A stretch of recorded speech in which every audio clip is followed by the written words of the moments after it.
Assalamualaikum warahmatullahi wabarakatuh. Selamat malam. Hari ini Jumat malam tanggal 14 Agustus 2026. Selamat datang di podcast Kelakar Pak Itam.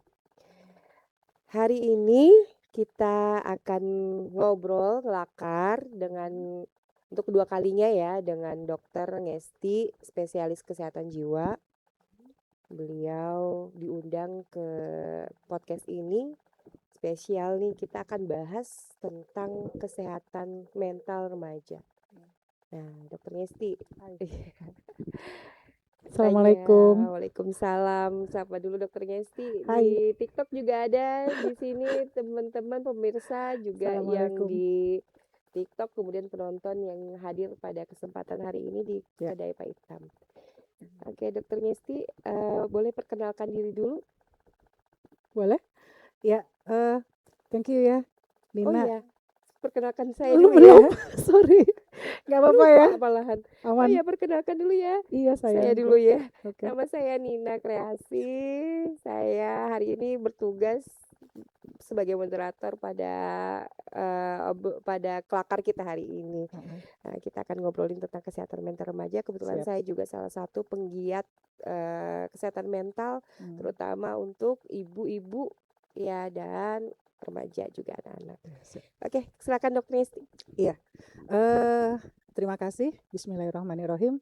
Terima kasih Nina. Sebelumnya terima kasih Bu Is. Terima kasih Pak.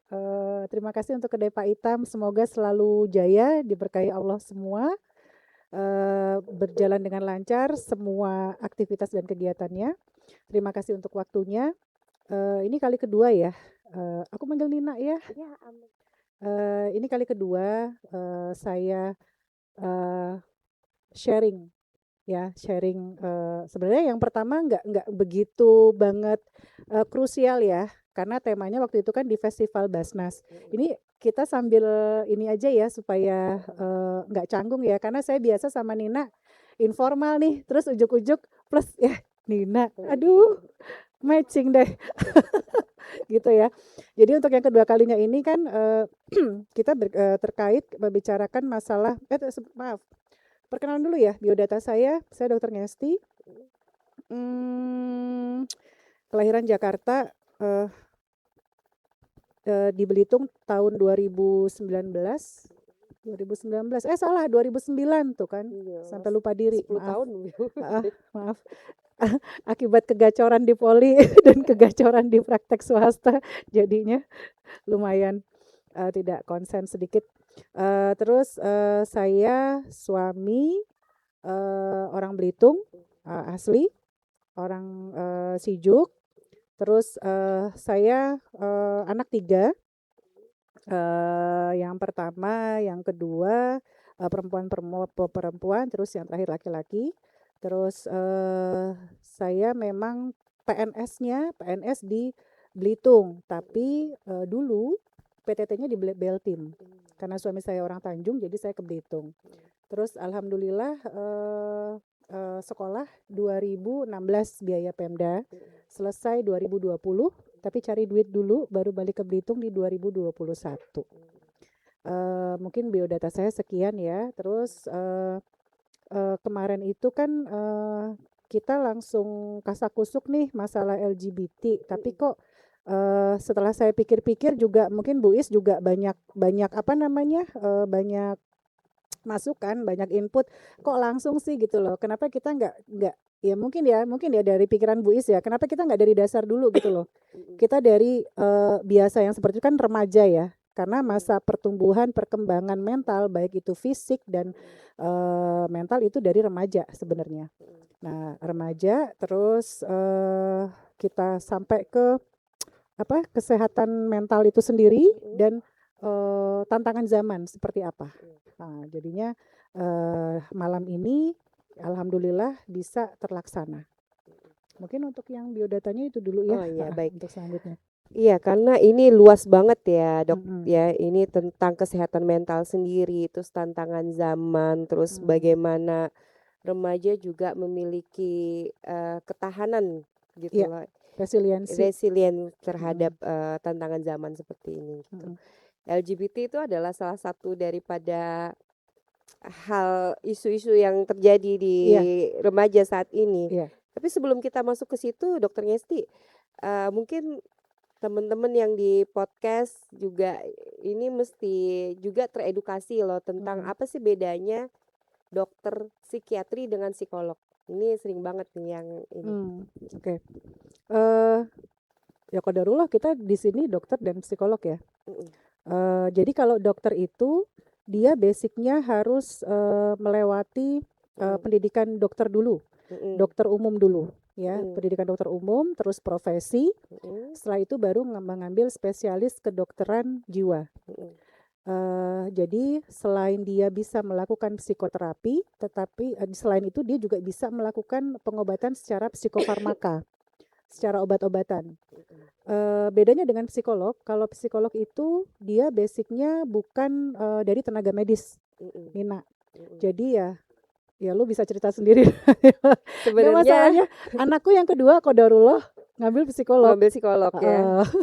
Yang Jadi pertama dokter yang kan? pertama ikut emaknya, yang kedua ikut Jadi Nina. ada sudut pandangnya kan. Iya. Iya. Jadi buat ya fighter lah istilahnya, buat kita diskusi, buat kita jajak pendapat dan yang lain-lain.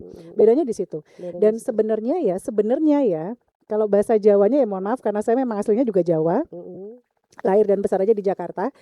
Janjane itu kalau misalnya ada mental issues itu ya psikolog dulu. Yang disodorin, yang dikorbankan dalam tanda kutip itu psikolog dulu. Sorry ya. Kita pakai bahasa yang ya memang letterlekly seperti itu ya. Setelah itu baru ke psikiater.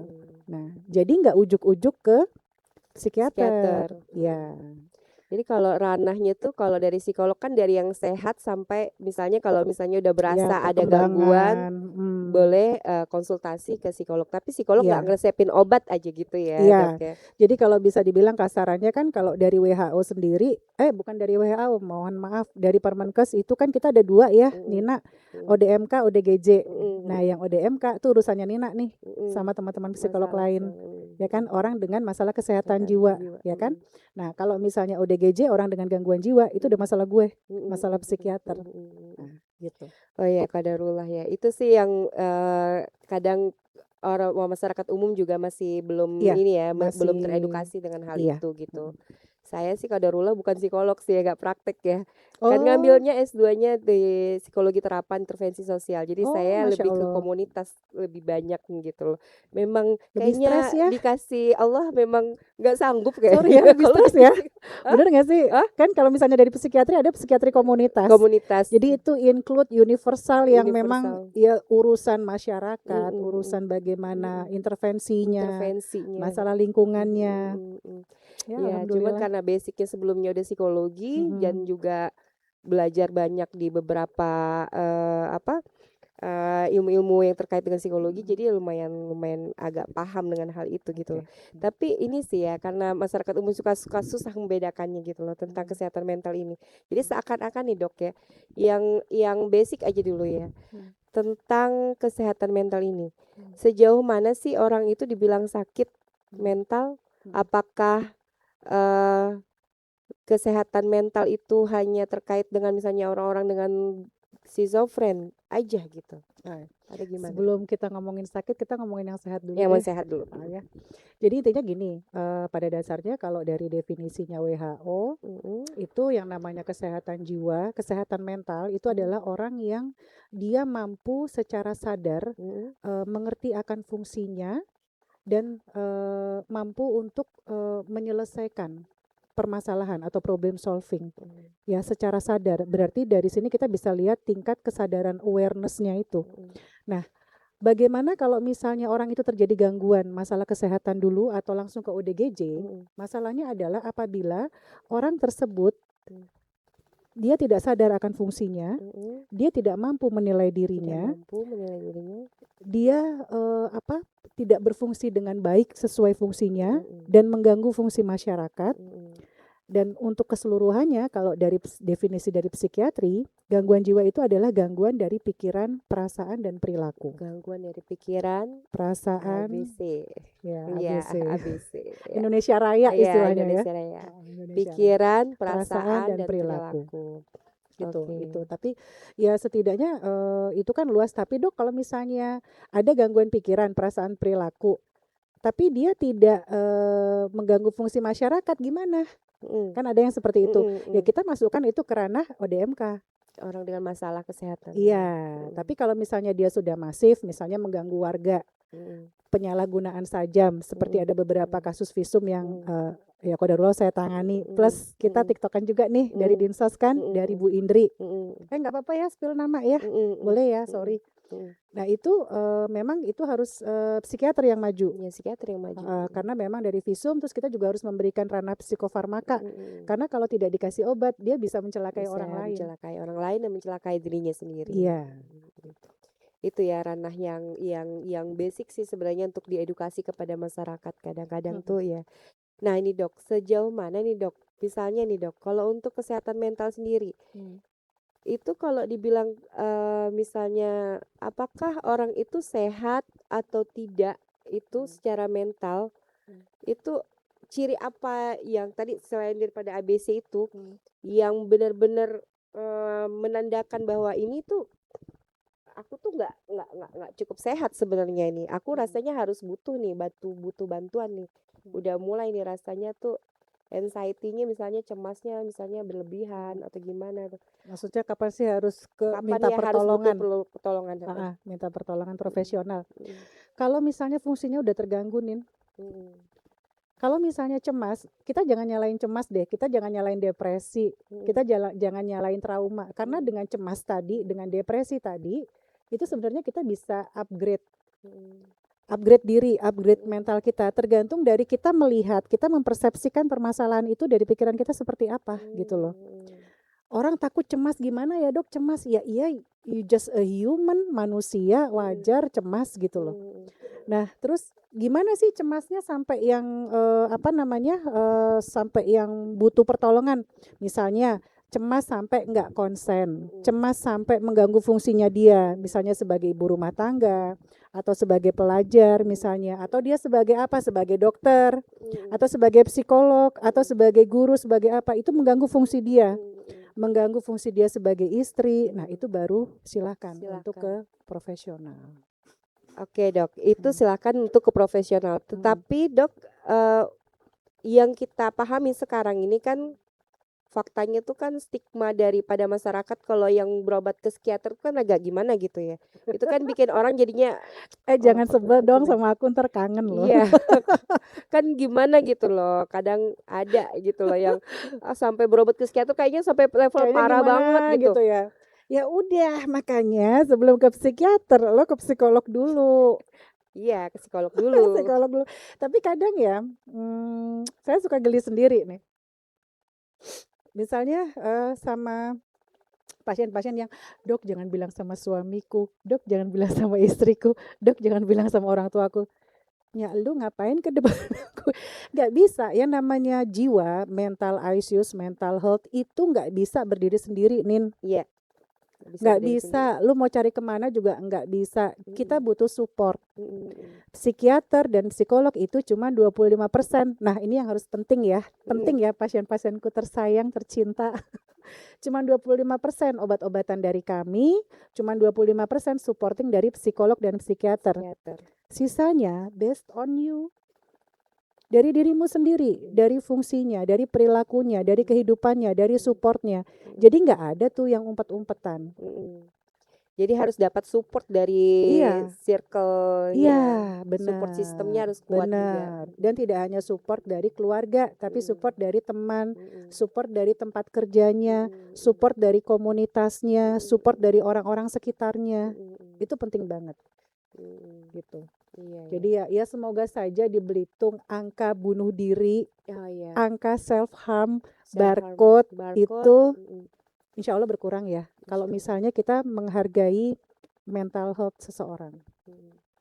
Nah itu dia ya tentang isu-isu kesehatan mental ini memang penting banget tadi dok ya. Tadi kan dibilang kalau sakit fisik kelihatan banget kan, tapi Kelihatan. kalau kesehatan mental itu nggak susah banget kelihatannya. Iya. Dari dokter sendiri misalnya dok, kalau misalnya sejauh memiliki keilmuan tentang hal ini, kerasa aja kadang-kadang ada yang butuh pertolongan juga gitu loh. Ada gitu. Saya, Mm-mm. wih, tiap hari coy. Tuh dokter gue di sini nih, mana? Mana suamiku? Halo bang, Iya betul. abang di situ. By bestie, Bye bestie. psikiaterku dia. Iya iya. Heeh. Kita sharing ya, kita abang gimana, oke aku gimana. Dan itu bukan suatu hal yang mudah karena kami juga penjajakan. Mm-mm. Ya, dia mengenal saya kenal dia, saya harus gimana, dia harus gimana, kita take and give. Mm-mm. Oke, lu kelemahannya di sini bang, gua kelemahannya di sini, kita gini-gini, oke, ya udah Bismillah. Dia psikiater saya. Iya. Selalu ada ya. Iya, insya Allah Insya selalu ada. Allah. Selalu ada. Ya itu sih apa dinamikanya ya ternyata Hmm. ya. Kami ini justru yang walaupun sudah belajar teori-teori psikologi itu tetap Iya, juga butuh support sistemnya iya, juga iya. gitu. Oke dok, balik lagi ke masalah isu-isu mental health remaja saat ini ya, yang self harm lah, yang ngebarcode lah, Maaf ya. minum minum apa tuh yang buat cairan-cairan untuk dia ini keratom segala macem. Nih dok, gimana ya dok ya? Mau diapain? Sebagai mau diapain gitu Lo loh. mau ngapain? Ya oke. Kadang juga bingung gitu loh. Terima Dari kasih. sisi mana kita ngelihatnya nih.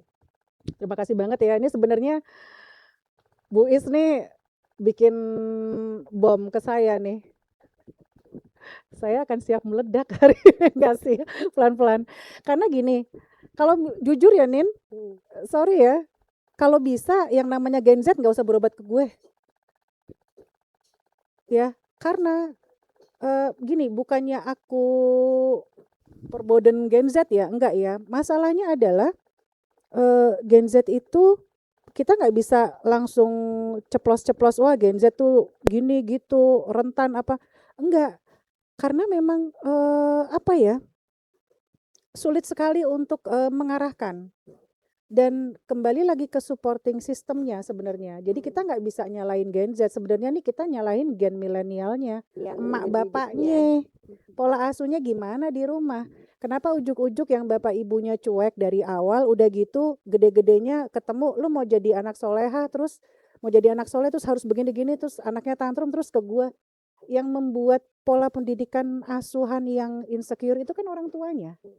Jadi sebenarnya Gen Z itu nggak yang gitu-gitu banget sebenarnya ya. Tapi terus terang aku bukannya disclaimer ya, enggak sih. Ya terima kasih banyak Gen Z yang memang sudah ke saya juga. Masa mau gue tolak ya maksudnya.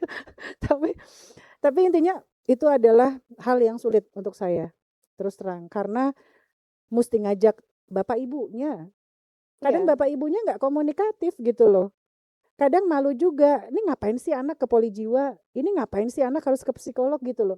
Itu susahnya. Dengan naik turunnya moodnya yang irritable dari Gen Z itu sendiri, yang mau apa-apa serba instan, itu kita dituntut untuk bekerja, kerja rodi nih. Tak makanya dok remaja, aduh, dok anak-anak, aduh, kayaknya tuh langsung pikiranku tuh wah ini yang gua terapi bukan cuman anaknya doang, bukan cuman remaja doang, tapi emak bapaknya. Itu. Karena ya terus terang ya, yang namanya remaja, kita bicara teori deh. Kita bicara biologi. Itu tuh nggak cuman perkembangan pertumbuhan dan perkembangan fisik aja, tetapi pertumbuhan dan perkembangan mental. Itu dipengaruhi oleh hormonal, pubertas, ada imbalance hormon di situ, ada HPA aksis, ada HPT aksis, ada HPG aksis yang dia fluktuatif naik turun. Di samping ya, tapi aku acung jempol sih sama Gen Z karena Gen Z itu dia tech savvy. Ya ada Gen Z kan di sini ya. Ada Gen Z nggak? Gen Z. Oh, sorry. Ini Gen Z itu ya tech semua. savvy. Tech savvy-nya tuh gini. Selalu oke dalam mengoperasionalkan, dalam memahami, dalam pokoknya berdekatan dengan teknologi. Digital native lah ya. Wah, tech Gen savvy Z dan banget. Alpha tuh digital native Oh, dia. Alpha Apalagi gue angkat tangan deh beneran deh. Jadi intinya karena mereka itu ya qadarullah memang di zaman ini kan semua serba elektronik lah, serba segala macam ya, medsos dan segala macam. Itu jadinya mereka tidak sabar akan proses. Tidak sabar akan proses karena cepet kan dapat informasi segala Iya. macam kan data. Maunya oke. Oke. Karena dia tidak bisa sabar akan proses. Itulah yang membuat resiliensi dia, itulah yang membuat ketahanan mental dia lebih down dibandingkan dengan gen milenial. Mau gimana? Ya mau gimana lagi? Nah, bisa nggak sih dok diinikan diusahakan supaya ini bagus? Bisa sih, tapi ya itu tadi orang tuanya harus mau bekerja sama. Jadi yang kerja jangan cuman gua doang, yang kerja jangan cuman lo doang, Nin. Jangan cuman psikolog doang. Tuh orang tua juga kita jadikan gawe gitu loh. Gimana caranya supaya anak-anaknya itu bisa merubah perilakunya menjadi lebih baik gitu. Paham dulu nih. Iya, paham dulu. Tapi susah kalau misalnya dikit-dikit orang tua aduh ke psikiater, aduh ke psikolog. Ih nggak usah deh. Emang dia sakit apa? Gue pernah lo didatengin. Sorry ya, ngomong nih ya. Aku pernah lo didatengin sama ASN. Kenapa? Anaknya kan ke gue. Nggak bisa tidur, tantrum. Anxiety lah ya. Dia udah ada self harm. Udah self harm. Udah self harm. Terus gue kasih obat tuh Nin. Ya udah deh, karena kan ya mohon maaf BPJS tidak mengklaim psikoterapi. Jadi saya hanya mengerjakan sesuai dengan tupoksinya. Dokter jiwa itu harus mengevaluasi, mengedukasi sedikit dan memberikan obat udah, tapi tidak psikoterapi. Jadi gue kasih obat dong 2 minggu kan. Gue lihat dulu efek sampingnya gimana nih pasien nih. Bisa tidur nggak, gimana nggak. 2 minggu kemudian Nin datang dia sama emaknya pakai baju dinas. Pakai baju dinas. Gue kan kadang pakai jilbab syar'i, pas jadi dia tuh ngerasa nih orang serius dokter. Ya udah. Buat apa saya asli ngomel. Ini dia nggak terima anaknya begini bla bla bla bla bla. Dalam hati aku oke, masih berapa pasien? Saya lihat di depan masih banyak pasien. Akhirnya saya jelaskan kan ibu begini. Ya ibu, kita sama-sama ASN aku bilang, tolong ibu hargai etikanya. Jadi datang itu emaknya dengan tantrum. Gua mikir pas gua buka status anaknya, oh pantesan emaknya tantrum. Gimana anaknya nggak begini? Kan bingung. Generasi remaja kita kalau ngeliat ibunya tantrum nggak sih? Banget. Kenapa? Ketusuk ya? Bener. Dok, sorry. Seluruh pada poinnya sebenarnya mau teori secanggih apapun kalau orang tuanya nggak tenang nggak ngaruh. Iya nggak dok? Ya udah. Kesimpulannya gitu. Iya. Jadi kalau kita ngomongin masalah remaja, ini kita ngomongin masalah orang tua. Masalah orang tua, bener. Iya. Kalau orang tuanya udah beres, orang tuanya udah nyaman, di rumah nyaman. Rumah tuh nggak harus gedong, rumah tuh nggak harus yang bagus, rumah tuh nggak harus yang keramik plesteran, enggak. Emak bapaknya aja utuh, damai. Itu anak bener-bener deh. Dia akan pasang badan kalau bapak ibunya istilahnya dalam arti tanda kutip terlukai oleh seseorang, oleh kondisi, dia akan pasang badan. Iya, bondingnya ada gitu loh ya. Ya. Bahasa psikolog. Keren nih, bondingnya ada. Bondingnya gitu ya, kan nih. dari itu kan sudah terbentuk sebenarnya. Kalau emaknya tantruman ya gitulah. Selesai. Ya semoga menjadi gimana lagi generasi itu traumanya menjadi nasihat kita sendiri ya. Iya makanya. Terus itu dari udah itu zaman ketahanan apa Bu Is ininya zaman apa ya gimana emak bapaknya aja kayak gitu kan ya, gimana dia mau mengedukasi anaknya ya kan. Terus satu lagi nih ya, masalah remaja ini penting banget. Banyak orang tua yang takut nasehatin anak. Takut kalau anaknya marah. Pertama, takut kalau dianya yang marah meledak sehingga anaknya mencari kompensasi keluar. Nah, jadi kita harus duduk bersama emang ini. Jadi nggak ada aturannya di rumah itu, yang mana yang. Nah, benar. Jadi tuh anak bebas. Udah, akhirnya main ke sini, main ke situ, sor ke sana, sor ke situ, kratom. Ya udah, ya alhamdulillah sih pasien gue banyak sih. Cuman maksudnya kok jelek amat sih doanya. Kalau sejauh ini Dok, kalau di Belitung di rumah sakit sendiri nih, mayoritas pasiennya lebih banyak sekarang Gen Z apa milenial apa baby boomers atau X nih, Imbang-imbang. imbang-imbang. Gen Z lumayan, tapi yang banyak ini mulai, nah, sindrom geriatri, lansia. Oh ya, sudah Nah, mulai ya ya geriatri. kapan-kapan lah kita ngomongin lansia ya Bu Is ya. Iya boleh banget lansia Karena aku tuh. bingungnya, dok ini kenapa begini kenapa? Ya emang nyanyok gitu gimana? Yang penting kan perilakunya, ininya. Jadi dok saya mau, bapak saya mau jadi kayak dulu lagi, ibu saya mau jadi kayak dulu lagi. Ah ini ngimpi nih orang nih. Gimana caranya gue bikin? Iya, Ya intinya nanti insya Allah akan dibahas ya masalah lansia ya. Karena iya, emang banyak kendala di situ. banyak kendala di situ. Heeh. Ya kalau ngomongin manusia mah dengan setiap perkembangan manusia tuh akan ada kepribadian gitu. Ya, Kepribadiannya, perkembangan lansia mentalnya. seperti Oke. ini, remaja seperti ini. Hmm. Nah ini Dok kalau yang pesan bukan tips sih, karena memang nggak ada tadi yang teori apapun tuh juga kalau orang tuanya nggak tenang nggak ada artinya gitu itunya. Itu bagaimana dengan tantangannya sekarang ini dunianya udah bukan cuma dunia nyata juga dunia maya. Ini orang tua harus punya rules seperti apa gitu loh. Harus seperti apa agar anaknya tuh mau dengar, punya punya rules yang ditaati gitu loh di keluarga. Ini lebih ke parenting ya. Iya. Ya memang remaja berat ya. Berat ya. Gue mau ngomong berat nih. Soalnya kadang datang udah telat. Kalau di dalam itu ya. Kadang datang udah telat terus terang. Jadi memang para orang tua yang anaknya masih kecil-kecil, ya dari kecil ya. Sebenarnya dari masih di dalam janin ya. Kita harus punya niatan untuk meluangkan waktu untuk mereka gitu loh.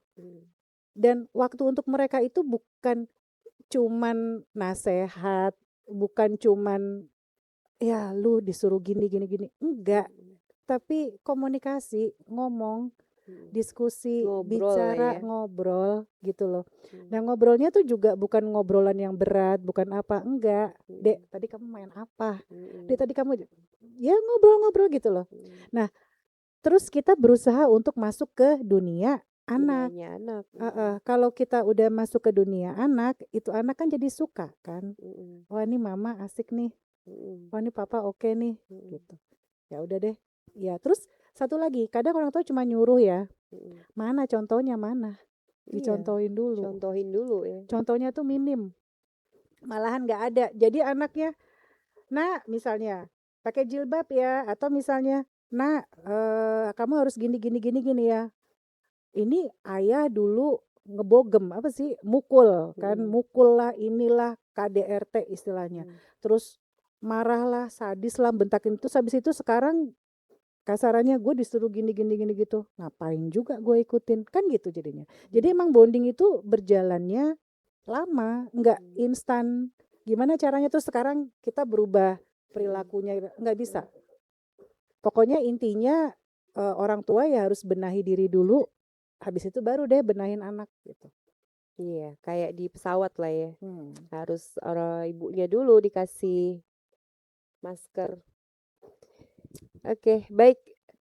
Dari di Bu Tanti gimana? Apakah mulai ada pertanyaan untuk di sini? Baik dari Bu Tanti. Silahkan Bu Tanti. Dari tadi Bu Tanti ini udah mau nanya soalnya. Pulang ah. Pulang. Mau pakai ini. Jadi, dokter, assalamualaikum warahmatullahi wabarakatuh. Waalaikumsalam warahmatullahi wabarakatuh. Kenapa saya minta Mbak Nina yang jadi moderator?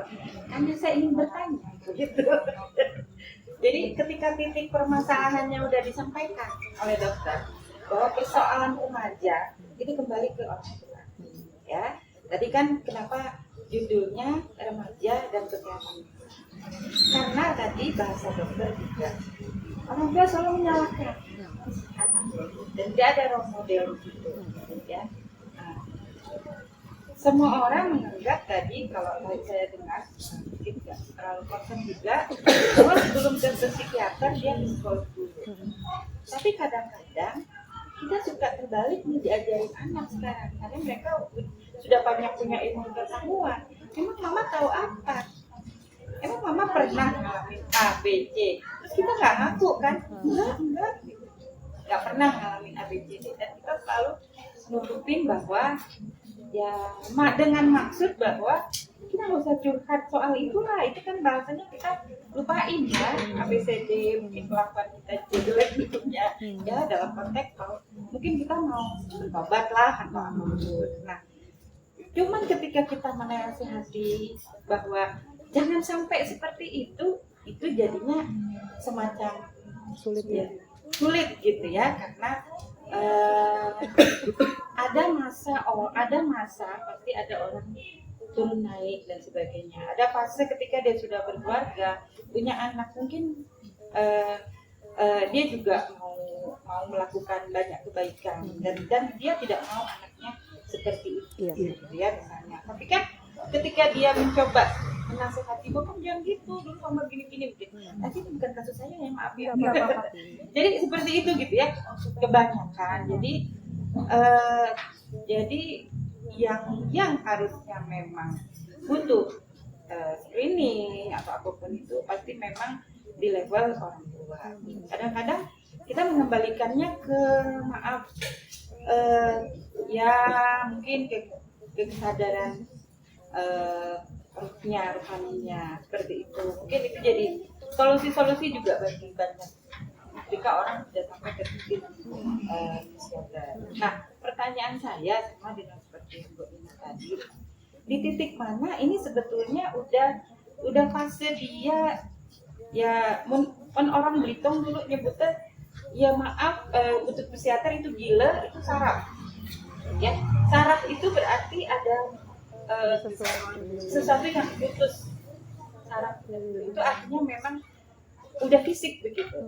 Nah ini yang kita nggak tahu apakah ini memang sudah tahapannya masih bisa tanpa sakit saraf tadi atau kemudian memang masih mental. Karena saya mungkin juga yang sedang mencoba bilangnya begini, kalau boleh jangan cerita sama orang lain dulu kalau kamu sedang ada masalah. Ring satu dulu. Ibu, bapak, kakak, ya adik boleh lah. Kakak misalnya mau nyeritain apa sama adiknya boleh lah ya, mungkin sekedar meluapkan emosi dan sebagainya. Karena kadang kalau udah ring 2 begitu ya, siapapun itu mungkin teman atau om tante itu kan akhirnya jadi semacam dunia pergibahan gitu di antara keluarga. Padahal kita juga nggak mau gitu, kadang malu mengakui kalau kita punya persoalan dan sebagainya. Ini kan mendownkan itu ya, punya balik lagi kalau cerita Minata ya ini parenting gitu ya. Kayaknya permasalahan yang mungkin nggak bisa dibahas dalam sesi-sesi podcast mungkin ya, tapi next kita coba. Itu satu tadi yang masalah kalau udah fisik itu ya pertanyaannya Dok. Fisik yang kalau kemudian orang bilangnya ini dia saraf tadi, udah sampai ke titik tertentu dia saraf atau apa masih mental. Masih mental itu artinya ya kalau bukan yang putus masih bisa lah ya diperbaiki seperti itu. Nah kemudian yang kedua saya terutama juga ketakutan dengan yang namanya teknologi tadi ya. Kekhawatiran ini kadang-kadang ketika kita diminta podcastnya temanya ini dong, saya jadi takut menghadapi kenyataan bahwa saya mendengar banyak cerita yang seperti ini gitu. Remaja kita ABCD lah ya, saya bilangnya ABCD bukan LGBT gitu istilahnya ya. Nah ini yang nyebutnya kita udah kayak merinding-merinding LGBTQ. apalagi kemudian saya bilangnya ABCD ya, apalagi menuliskan dalam sebuah tema ini ada yang menggubu-gubu pengen tahu tapi begitu faktanya begini Bu Istanti, saya nggak berdaya gitu. Silakan Dok, gimana Dok ceritanya? Bu Istanti kayaknya perlu banyak ngobrol nih sama Nina. Iya. Kok sama Nina? Ya, Di rumah sakit ada psikolognya Ada. bertugas. Ya. kelihatan. kelihatan. Iya, nggak apa-apa sih. Nggak apa-apa. Lo ya nggak apa-apa, it's okay. Lo nggak masalah kalau tidak oke, nggak masalah, Bu. Iya, Karena sebenarnya saya oke. juga tidak oke hari ini. Ya, actually I'm not okay tonight. Ya, karena kehektikan tadi pagi. Hmm, Nih orang-orang SIM RS, orang-orang rumah sakit nonton nih. iya. Gue demen banget nih. Hmm. mengalami beban kehektikan Belitung saat ini gitu ya. Iya. Ternyata banyak persoalan datang ke saya. Ya udah, Bu Istanti, atur nuhun ya. Boleh Iya, dijawab silakan, ya. silakan. Sebenarnya kan kadang dokter saraf, dokter jiwa, kapan sih mulai Mm-mm. gitu kan ya. Kalau jiwa ya, berhubung saya psikiater, jadi saya menjelaskannya based on biology ya, Mm-mm. medicine. Kalau psikolog mungkin nanti ada ranahnya lagi ya, saya Iya. kurang paham. Intinya gini, kalau jiwa itu mainannya fungsi dan neurotransmitter, Bu Tanti. Jadi ya aku manggilnya Bu Is ya, Bu Istanti. Oke. Jadi Bu Istanti bukan berarti nanti sarafnya secara struktur it's okay. Tapi saraf tadi kan di dalam otak kita itu kan menghasilkan neurotransmitter, hormon, dopamin, endorfin, melatonin, oksitosin, serotonin, dan teman-temannya yang lain. Nah, itu urusannya, gaweannya saha, gaweannya si Psikiater. psikiater. Jadi kalau orang bilang saraf lu kagak lempeng, tak dulu nih, yang mana dulu? Karena yang bisa bilang sarafnya terganggu atau tidak, kita lihat dari neurologinya sarafnya. Orang-orang dengan post-stroke, orang-orang dengan demensia yang memang secara strukturalnya sarafnya terganggu, ada atrofi cerebri, ada pengecilan otak segala macam, itu mau tidak mau fungsi neurotransmitternya juga keganggu. Jadinya kalau dibilangin sampai kemana ya, kalau masih di tingkat perilaku, tidak ada gangguan saraf dalam arti tanda kutip tidak kejang, neurologi ya, kalau neurologi mainannya dokter Teti. Neurologi dan yang lain-lain itu masih ke ranahnya psikiater. Kalau cemas, depresi, loh itu mesolimbik kita yang bermain, amigdala kita yang bermain. Pada saat kita cemas, kita punya 2 amigdala, kanan kiri. Pada saat kita cemas, amigdala akan membesar. Ya, kortisol akan meningkat, dopamin pun juga kadang-kadang meningkat. Nah, itu yang membuat kita itu persarafan kita tuh jadi kadang kalau orang cemas tuh pusing sebelah lah, kadang bisa asam lambung. asam lambung. Nah, orang suka nyalahin asam lambung. Please deh, lambung tuh korban ya. Pelakornya ini di atas nih mainnya. Kan ada yang namanya gut brain axis kan ya. Ada gut brain axis. Jadi memang kita punya persarafan besar di sini yang mempersarafi otak lewat ke jantung, lewat ke pencernaan. Otak lo pikirannya macam-macam, jantungnya akan berespon takikardi, cemas, keringat dingin, tremor segala macam. Perutnya yang kena tuh paling terakhir, Nin. Jadi perut itu adalah korban. Kasihan ya, tiap kali datang ke UGD bilangnya GERD, asam lambung.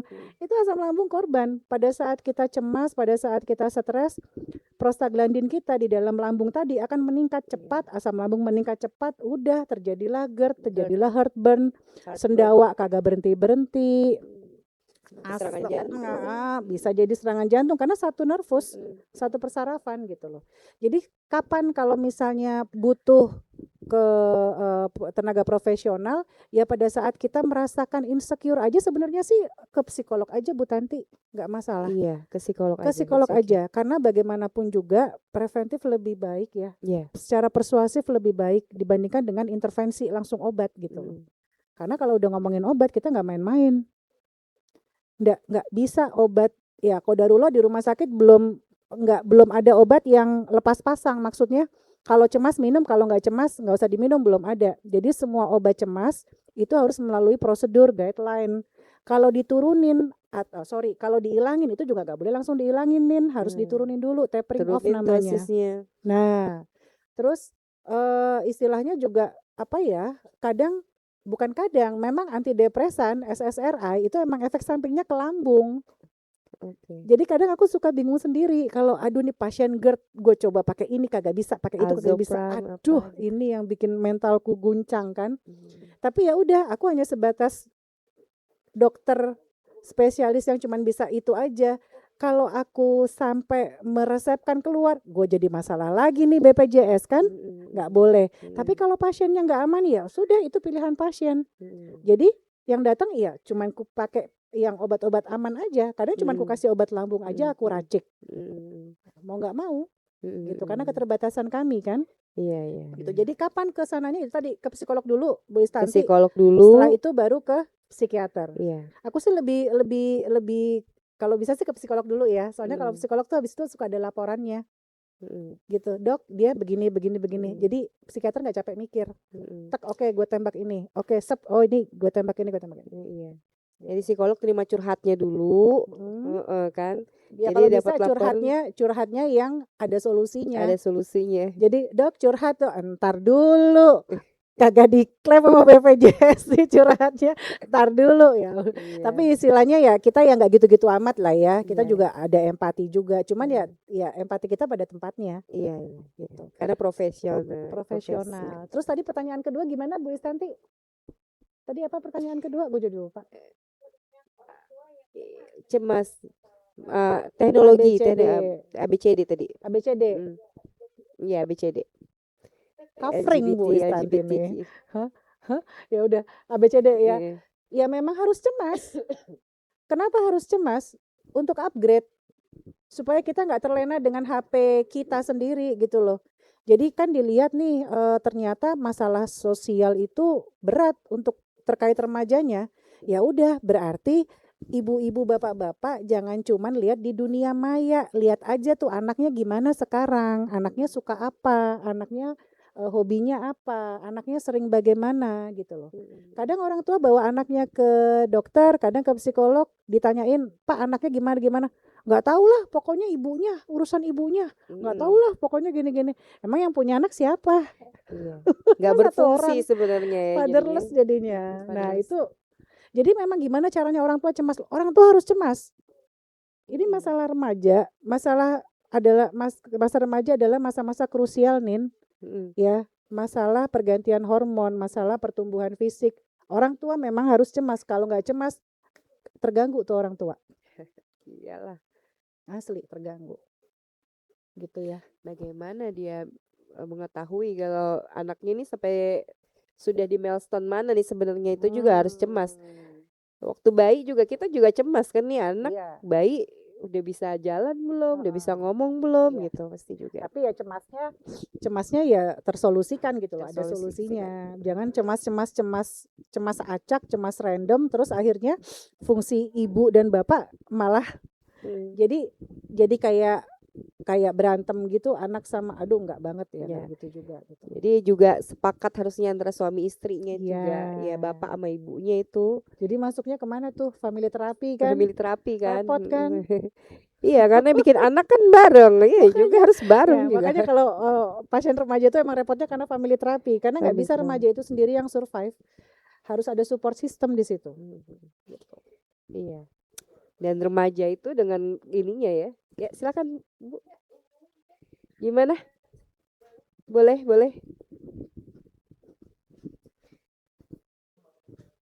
Waalaikumsalam. Malam.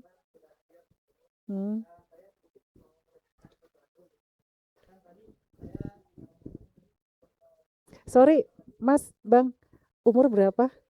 Nggak usah pakai nama deh, umurnya berapa? 29, oke. Ya. Bukan Gen Z berarti. Gen Z masuk.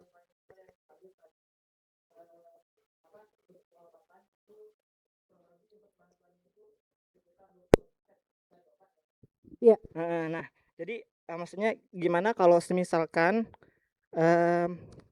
sisanya kan dari circle-nya kan. Tapi gimana kalau misalkan yang klien yang datang tadi yang merasa sakit datang ke profesional, tapi yang sebenarnya sakit itu bukan dia tapi dari circle-nya gitu. Dari orang tuanya, entahkah dari orang tuanya atau dari circle pertemanan atau circle lainnya gitu. Yang yang sakit ya gitu. toksik gitu ya. Ya kan sementara kan yang sebenarnya yang butuh support system itu kan dianya, tapi sementara support system yang didapat nggak ada aksesnya gitu. Iya. Nggak dapat Ya, support ya. mungkin kan kita tahu kan, emang kita nggak menuntut bahwa orang tua itu harus sempurna gitu kan. Mohon maaf sebelumnya untuk para orang tua, untuk ibu-ibu gitu kan. Tapi kan terkadang mungkin orang tua itu beberapa gimana ya, kayak nggak teredukasi dengan hal-hal seperti itu, seperti kesehatan mental tadi gitu. Jadi yang korbannya itu anaknya tadi gitu. Iya iya Pak. Jawab Dok. langsung. Kita kan nggak bisa milih orang tua. Iya. Kalau bisa milih orang tua yang Iya, benar. kayak Iya. siapa gitu kan. Emang Orang tua juga emang bisa nggak ada Gua yang jawab ya. sempurna kan gitu kan ya. Gue jawab ya. Ya, silakan. Jawab sekarang. Silakan. Gemes deh. Terima kasih dok. Thank you ya. Inisialnya siapa? Bang siapa? A. Bang A. Inisial. Itu biasa kalau kerjaan gitu ya. Jadi gini ya, thank you ya. Kita tidak boleh langsung percaya dengan wawancara secara auto anamnesis. Kita butuh data kolateral. Dari mana? Dari pertemanannya. Dan kita harus cross check. Apakah yang toksik itu memang circle-nya ataukah dirinya? Kadang orang itu, ini bukannya aku langsung ini ya, karena ini yang aku dapat di teori dan ini yang aku rasakan di pasienku. Kadang orang itu dalam menerima nasihat itu langsung parno. Orang Langsung defense dinasehatin, ya. tapi lu kan gua nasehatin, enggak, lu tuh ngebully gua. Jadi nasihat itu menurut seseorang itu bisa jadi bulian. Dia tidak open minded, dia tidak acceptance. Nah, jadi nggak bisa langsung sekonyong-konyong oh dia ini circle-nya toksik, ntar dulu. Jadi yang namanya psikiater dan psikolog, mohon maaf, psikolog-psikolog di Belitung, gue nggak sebutin nama-namanya, jangan judgement dulu. Kita butuh data yang kolateral, ya kita butuh data yang lengkap, ya. Itu juga gitu, bener nggak ini circle-nya begini, gitu. Oke lah kalau misalnya orang tuanya, parentingnya, kita ya memang oke lah, kita nggak bisa nyalain parenting. Ya, nggak bisa. Itu kalau kita nyalain parenting, kita nyalain takdir Allah dong, nggak bisa. Tapi you must to adapt it. Kamu harus adaptasi, Bang A. Harus adaptasi.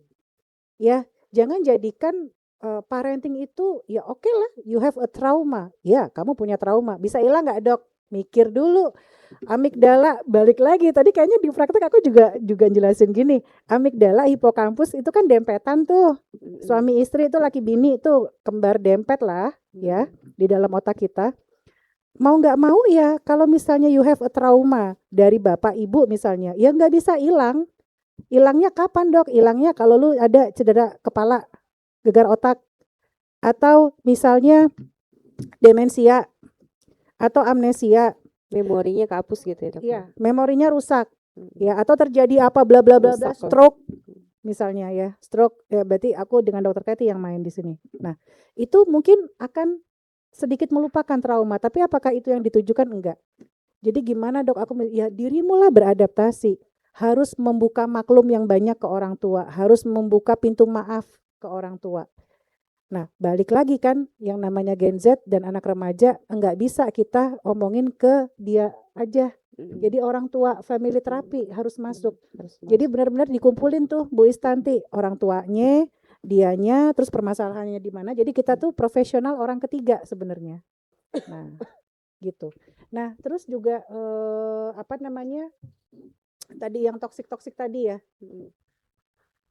Aku mesti nanya ya sebenarnya ya, orang tadi kira-kira susah nggak sih nolak People pleaser ya.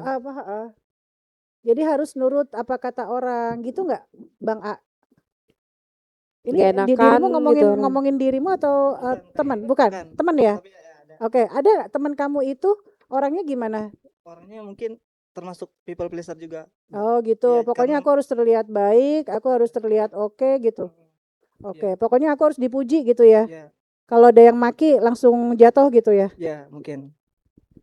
Ya intinya gini, apa sih gunanya kayak gitu loh. Ya buat batasan aja. milih aja. Kalau memang dia nggak bagus ya udah nggak usah ditemenin. Kenapa? Belajar untuk berkata tidak, ya. Belajar untuk, tapi bukan berarti belajar untuk berbeda perbedaan yang negatif. Enggak ya, ini aku bilang gini nanti takutnya ada yang persepsinya lain lagi nanti. Ya.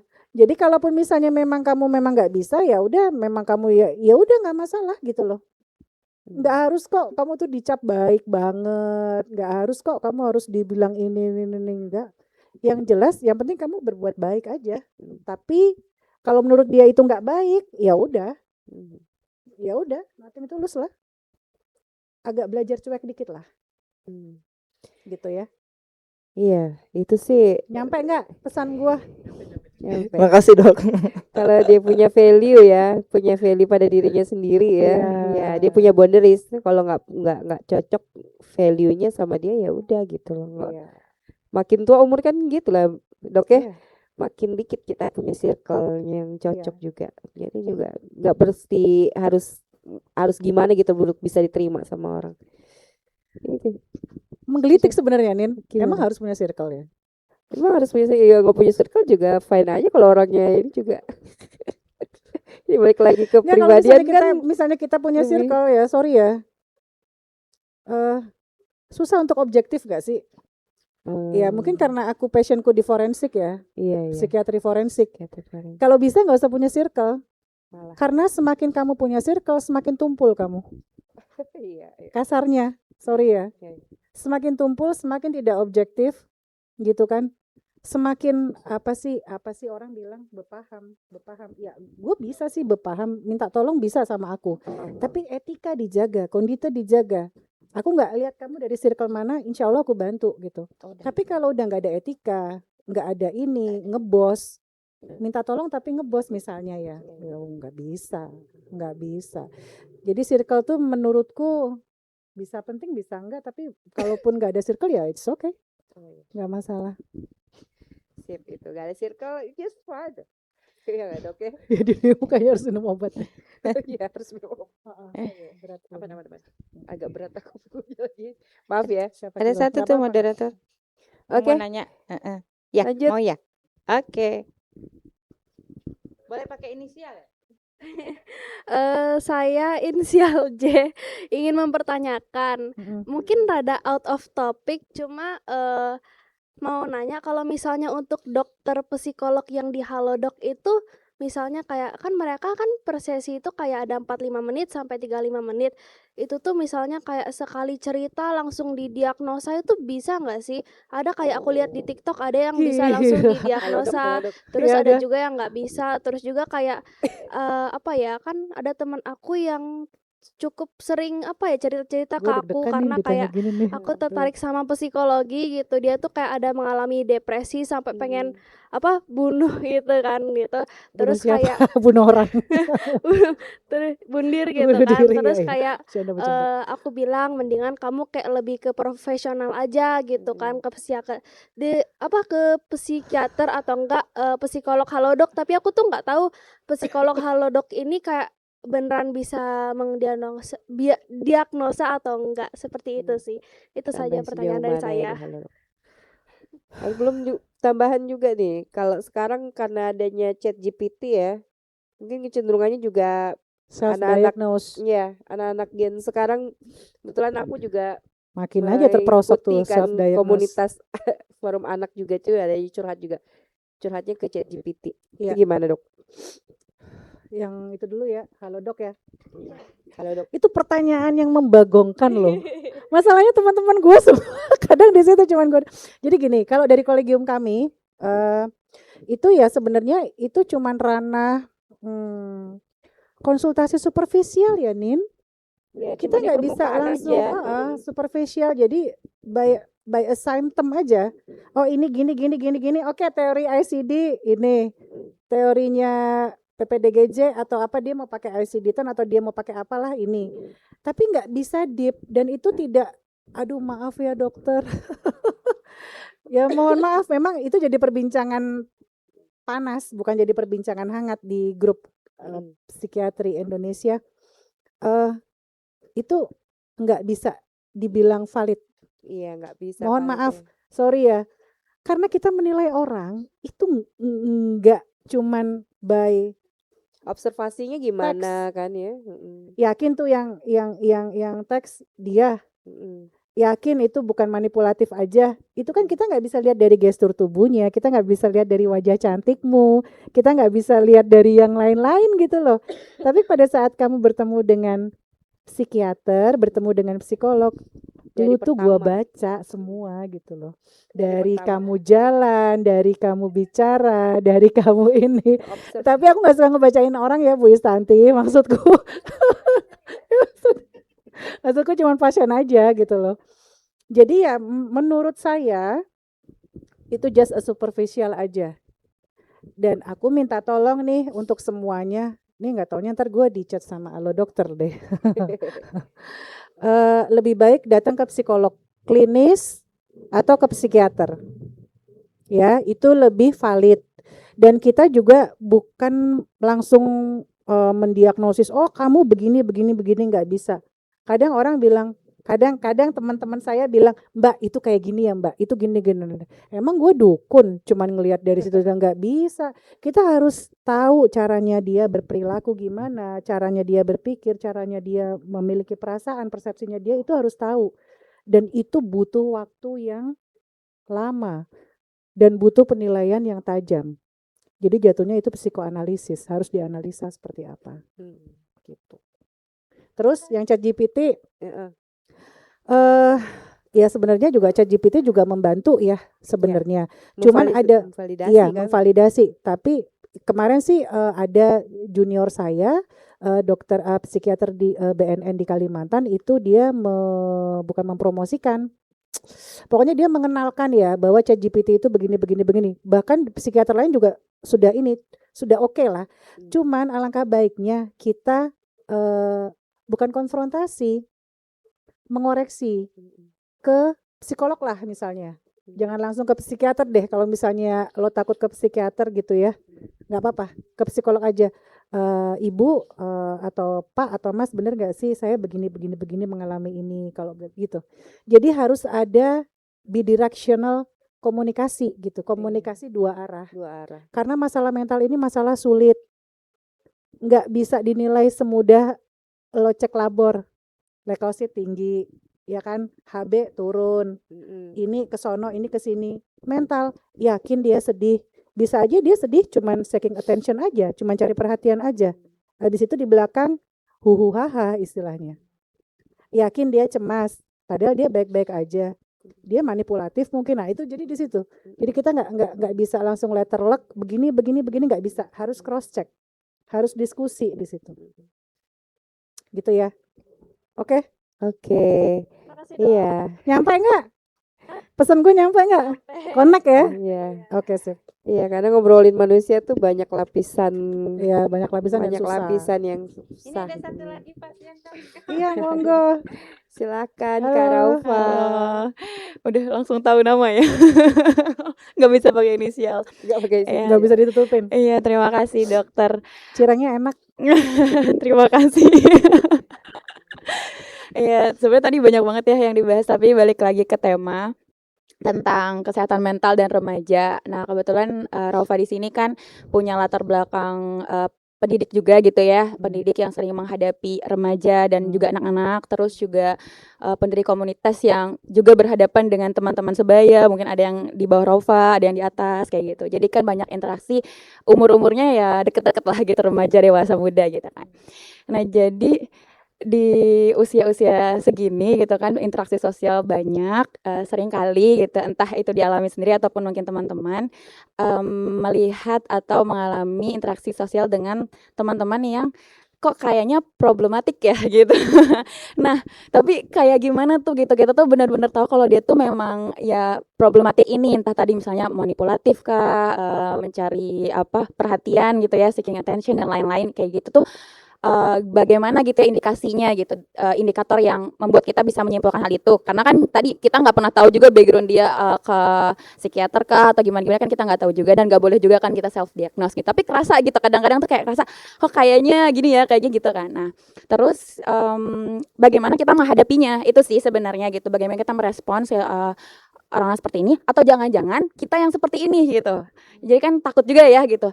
Itu sih sebenarnya kayak kerasa sekali khawatir gitu anak-anak terutama gitu kan menghadapi anak-anak misalnya yang kita sering kali orang dewasa tuh menganggap dia tuh nakal gitu. Mungkin aja sebenarnya dia ada masalah gitu. Bagaimana nih menghadapinya gitu. Mungkin adakah caranya sebagai teman sebaya ataupun pendidik ini kita membantu gitu, yang tadi dicap nakal tadi atau mungkin yang dianggap problematik sama circle-nya gitu-gitu tuh gimana gitu. Karena kan kadang-kadang juga ternyata tadi ya gitu ya dia problematik tapi dia malah menyimpulkan misalnya si circle-nya yang toksik gitu. Pas kita coba cek, oh ternyata circle-nya sama orang lain tuh baik-baik aja gitu kan. Cuman pas giliran orang ini aja ngerasain kayak gitu terus gitu kan. Di setiap circle ngerasanya kayak gitu terus. Jadi dari situ kadang-kadang Rova menyimpulkan oh kayaknya ini orangnya nih yang kenapa-kenapa bukan circle-nya misalnya kan kayak gitu kan. Tapi yang itu awam ya maksudnya apakah ada trik khusus yang bisa kita ya tadi gitu ya kita cari tahu dan juga mungkin meresponsnya dan kalau misalnya diri kita yang ternyata seperti itu bagaimana gitu menghadapinya dan bisa berubah ke arah yang lebih baik seperti itu sih. Terima kasih. Oke, baik. Silakan Dok. Kamu tambah cantik, Pak. Lebih shining ya. Heeh. Ya udah. Intinya balik lagi. Sebagai pendidik, ya kan? Sebagai pendidik, halo Bu Guru, Pak Guru. Halo Bu. Sebagai pendidik, sebagai psikolog, sebagai psikiater jangan judgement. Jangan menilai dari sampul tok. Jangan menilai dari sampulnya aja. Di depan dirimu, murid-murid begitu, begini-begini. Jangan judgement. Jangan membuat respon. Itu termasuk stimulasi. Nah, ini juga belajar juga ya, Pak. Terlalu terstimulasi sama murid-murid kan. Jangan langsung respon, wah harus begini. Wah harus datengin circle-nya, terus harus nasehatin siapa sih gitu loh. Pause dulu, pause-nya untuk apa? Cari data, nih bener gak nih anak ngomongnya? Dari mana? Dari orang tuanya, dari temannya. Jadi yang punya otak penyidik itu gak cuman aparat penegak hukum, gak cuman dokter forensik, gak cuman dokter jiwa aja, tetapi juga guru juga harus punya otak penyidik. Fungsinya untuk apa? Karena dirimu mendidik manusia. Tidak boleh langsung judgement. Harus melihat dulu kanan kirinya, lingkungannya gitu loh. Dan jangan langsung percaya, oke deh, iya langsung dibelain, oke deh ini nggak bisa. Data harus lengkap dulu. Setelah data lengkap, gue mesti gimana? Jangan langsung respon dulu, evaluasi aja dulu. Oh ternyata anaknya memang tersinggungan, oh ini memang gini, oh dia harus baiknya begini. Nah, makanya itu harus bangun komunikasi dengan orang tua dan sekitarnya seperti apa. Jadi, kadang kita harus menanyakan ke teman-teman yang lain, tapi tanpa sepengetahuan anak tadi. Ya, kolateral data itu bisa didapat di mana aja. Nih, semoga teman-temanku yang polwan pada lihat ya, kolateral data. Dokter Casey suka banget sih ngomong kolateral data ya emang gue. Memang harus lengkap. Kalau datanya nggak kolateral, nggak cukup, lu gimana mau ngobatin orang? Salah nanti, gitu kan? Nah, jadi datanya harus lengkap. Setelah itu kita evaluasi, baru action, respon. Terserah dirimu mau gimana, mau gini, berbicara dengan baik-baik. Harus terus juga kalau bisa gini, kita ikhtiar doang ya Neng, sayang, cantik. Dirimu nggak mengubah anak loh, paham nggak? Kalau kamu effort di tempat pendidikan di sekolah, tapi emak bapaknya begitu, capek lu. Hah? Lu mau ngubah orang? Susah. Ngubah diri kita sendiri aja susah. Paham nggak? Ya. Jadi nggak semuanya masalah bisa diselesaikan. Sejauh kemampuan dirimu, sejauh kompetensimu seperti apa, sejauh potensial potensi kamu seperti apa. Udah. Setelah itu udah. Nggak semua masalah bisa selesai dan lu nggak mungkin ngerangkul gunung, nggak mungkin. Gitu ya. Jadi jangan merasa bersalah. Ya enggak? Kamu ketahuan. Takut kalau anaknya begini begitu. Kan misalnya tadi kita ya oke kita tidak effort untuk mengubah, kita tahu lah misalnya karakternya seperti itu dan bagaimana misalnya datanya dan lain-lain gitu. Tapi takut salah bersikap, lebih ke takut salah bersikap. Jangan-jangan justru dengan saya bersikap seperti ini malah memperparah keadaan, bukan memperbaiki. Lebih ke takut itu sih sebenarnya. Iya, sebenarnya kalau salah bersikap itu bukan dari dirimu, tapi dari anak tadi dan dari kondisinya. Kadang kita mau baik sama orang, tuh orang anggap kita emang baik. Enggak, siapa bilang lu GR amat, jangan kepedean. Siapa bilang? Terserah orang itu mau gimana. Yang penting dirimu bekerja sesuai dengan rule. Yang penting dirimu bekerja sesuai dengan SOP. Selesai. Masalah dia mau nanggepin gimana, that's your word, terserah. Gitu ya. Jadi nggak semuanya bisa kamu atasin, sayang.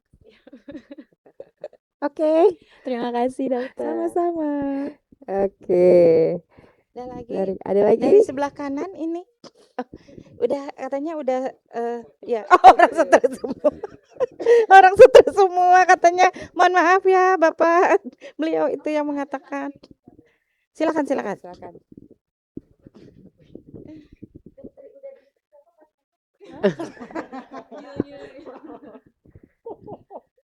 Udah berapa pasien?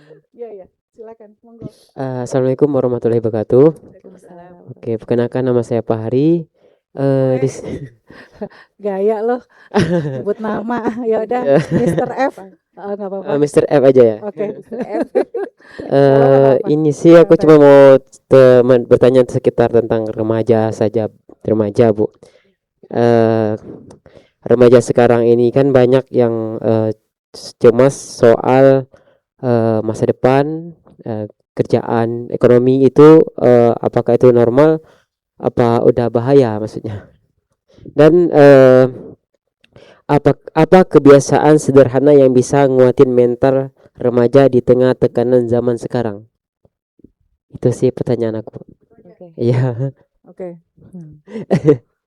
Mr. F. Tadi yang pertama, sorry. Apakah remaja cemas normal Cemas itu dengan termasuk normal? pekerjaan, ekonomi itu Cemas normal tuh atau cemas tuh reaksi normal. Sorry Nina, Iya, gue jawab ya. Cemas itu reaksi normal. Ya dia harus cemas untuk masa depannya. Kalau nggak cemas, ya susah untuk upgrade diri. Tapi maksudnya, jadikan cemas tadi, jadikan stresor tadi, stresor yang menyebabkan cemas namanya stresor ya. Jadikan dia eustress, bukan distress.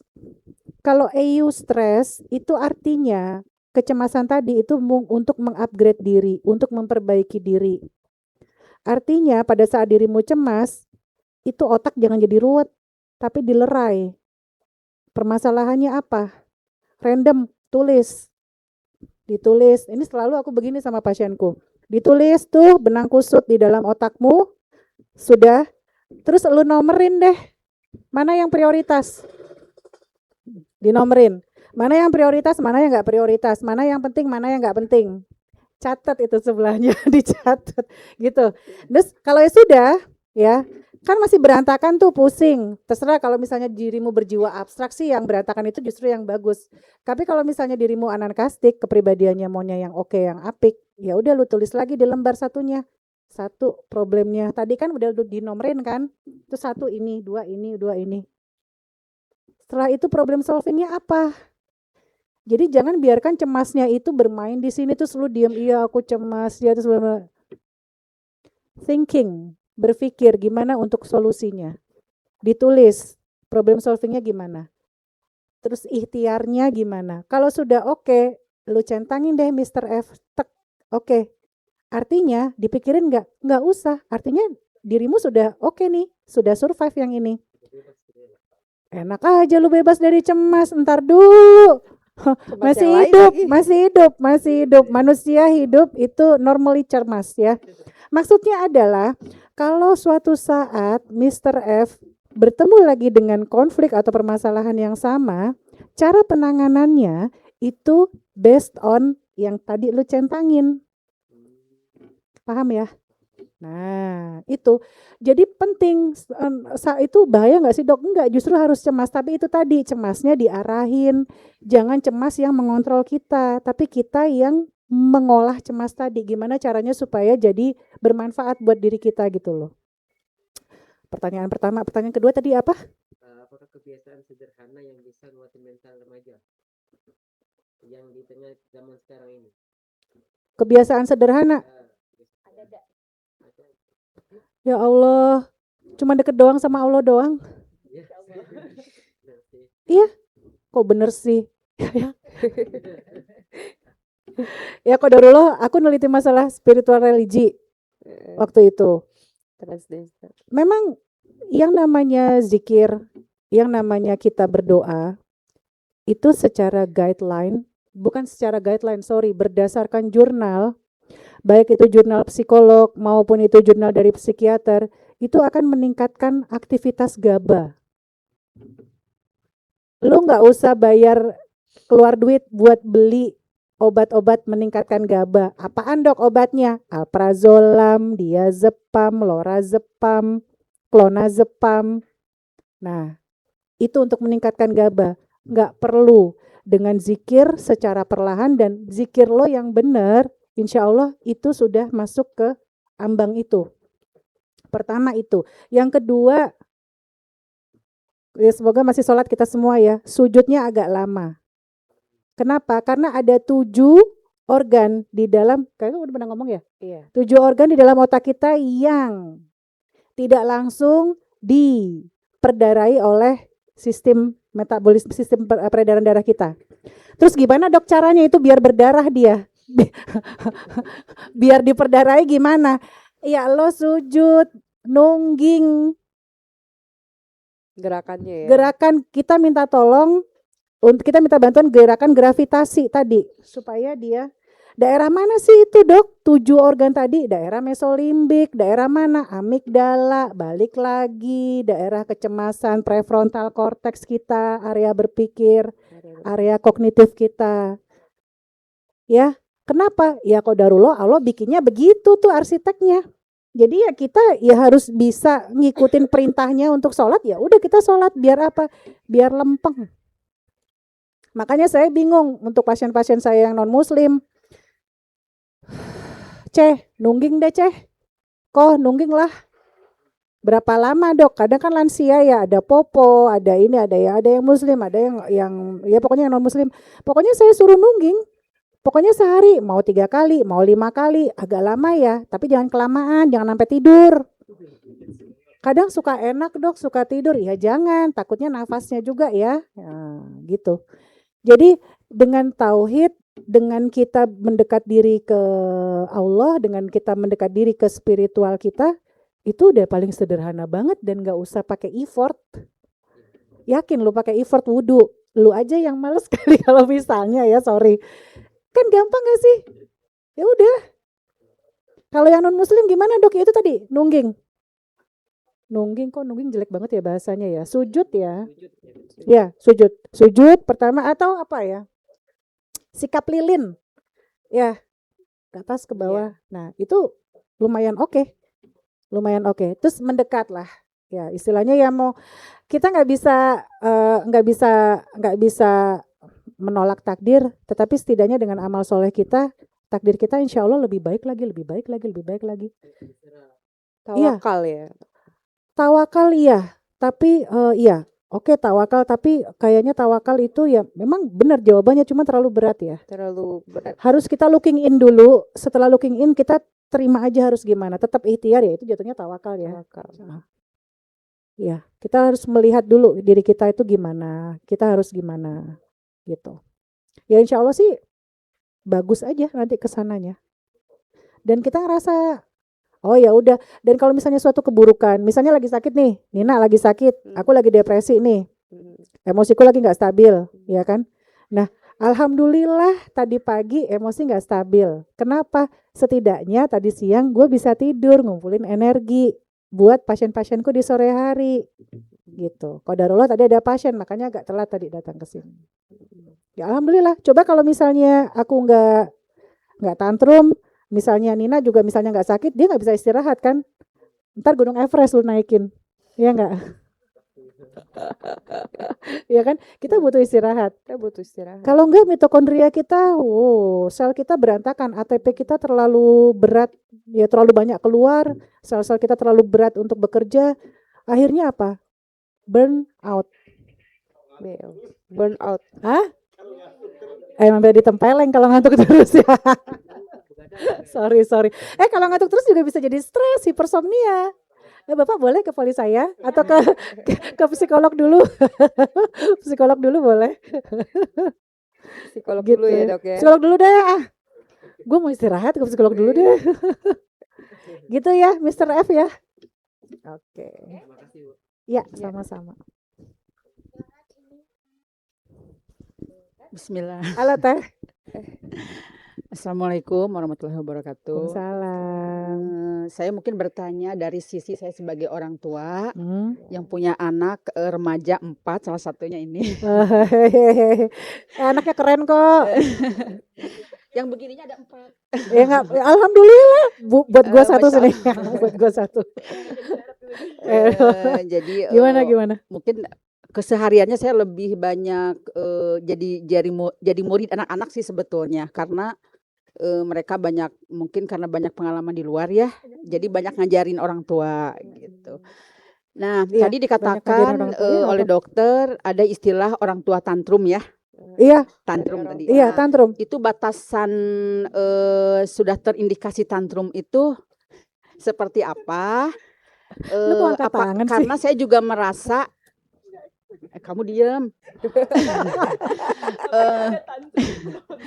Karena saya emaknya merasa ngomong, anaknya setelah tantrum. anak-anak remaja gitu ya, itu saya lebih sering nangis gitu. Gitu, lebih sering nangis, ya banyak hal lah gitu ya. Nah, tapi salah satunya nangis itu kayak baperan gitu. Nah, kalau orang tua itu baper, apakah itu sudah termasuk tantrum? Apa bukan gitu? Jadi baper aja saat anak-anak misalkan kan sibuk kuliah, ya terkadang pas kita lihat ininya misalkan lagi seminar ini lagi ini, jadi kayak lebih penting gitu ya, kayak orang tua tuh nggak ditanyain, itu tuh jadi baper gitu. Serba salah nih orang tua. Ya emang jadi serba salah, sebetulnya seneng lihat Giliran anaknya nggak gitu, ayo sekolah. seneng gitu ya lihat anak Giliran misalnya anaknya aktif rajin, gitu dia ya, nggak diperhatiin. ngisi seminar, banyak bermanfaat Oh, buat bagus loh. orang banyak gitu. Tapi terkadang ada bapernya saat kita berhari-hari misalkan tidak ditanyain gitu, kan emang banyaknya di luar ya gitu. Nah, itu apa sudah terindikasi tantrum gitu? Ya itu saja. Aduh, mama Terima tantrum. kasih. Ya udah, jawab ya Nin ya. Ya silakan. Ini sebenarnya ranahnya psikolog nih. Gak apa dok. Yang Teteh tahu, tantrum tuh apa sih definisinya? Jangan labeling tantrum ini itu tantrum, nangis dikit tantrum, ngambek dikit tantrum. Tantrum tuh apa sih Teh?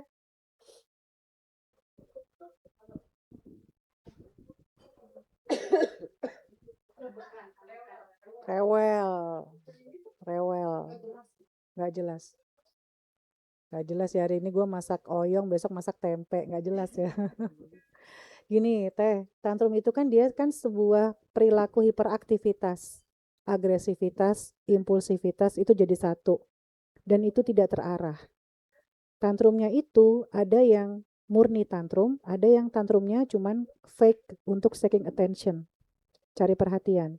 Kalau masih tarafnya Teteh, baper apa, itu bukan tantrum Teh.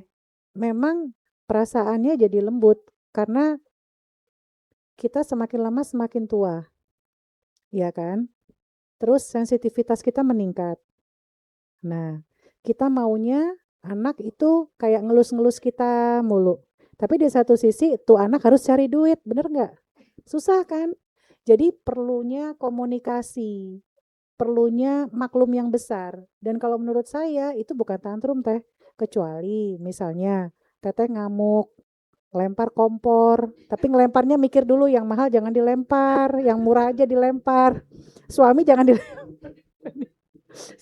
dilempar. Gitu. Jadi intinya kalau yang sekarang Teteh alami itu masih dalam batas normal ya. Cuman ya ada baiknya Teteh melakukan ya istilahnya ya ngobrol lah, telepon lah. Ya, Rova juga istilahnya ya harus meluangkan. Oh, ini ada emak gua, ingat lo gua masih ada emak lo gitu loh. Ingat lo aku masih ada orang tua aku yang nunggu. Jadi jangan yang cuek-cuek aja gitu loh. Gitu. Tapi kalau masih kayak gitu sih enggak sih, masih aman kok. Masih aman. Cuman butuh Gitu waktu ya. aja kayaknya ya. Iya, butuh waktu. Semangat banget aku nih. Minta Cinta. bahasa cintanya ini ya. Bahasa cintanya harus lebih Bahasa diutarakan. Karena kadang orang tidak mengenal perilaku. Orang tuh kadang nggak paham perilakunya ya. Iya. Gestur tubuh. Jadi memang harus di speak, harus bicara. Nggak pakai kode-kodean. Ngomong aja. Butuhnya apa? Ngomong aja. Misalnya, Teteh, aku ditanya dong. Teh, kok Teteh belum nelpon sih? Aku kan kangen misalnya. Teteh cium dong. Teteh, aku kok nggak ditanya? Teteh tanya dong, gitu loh.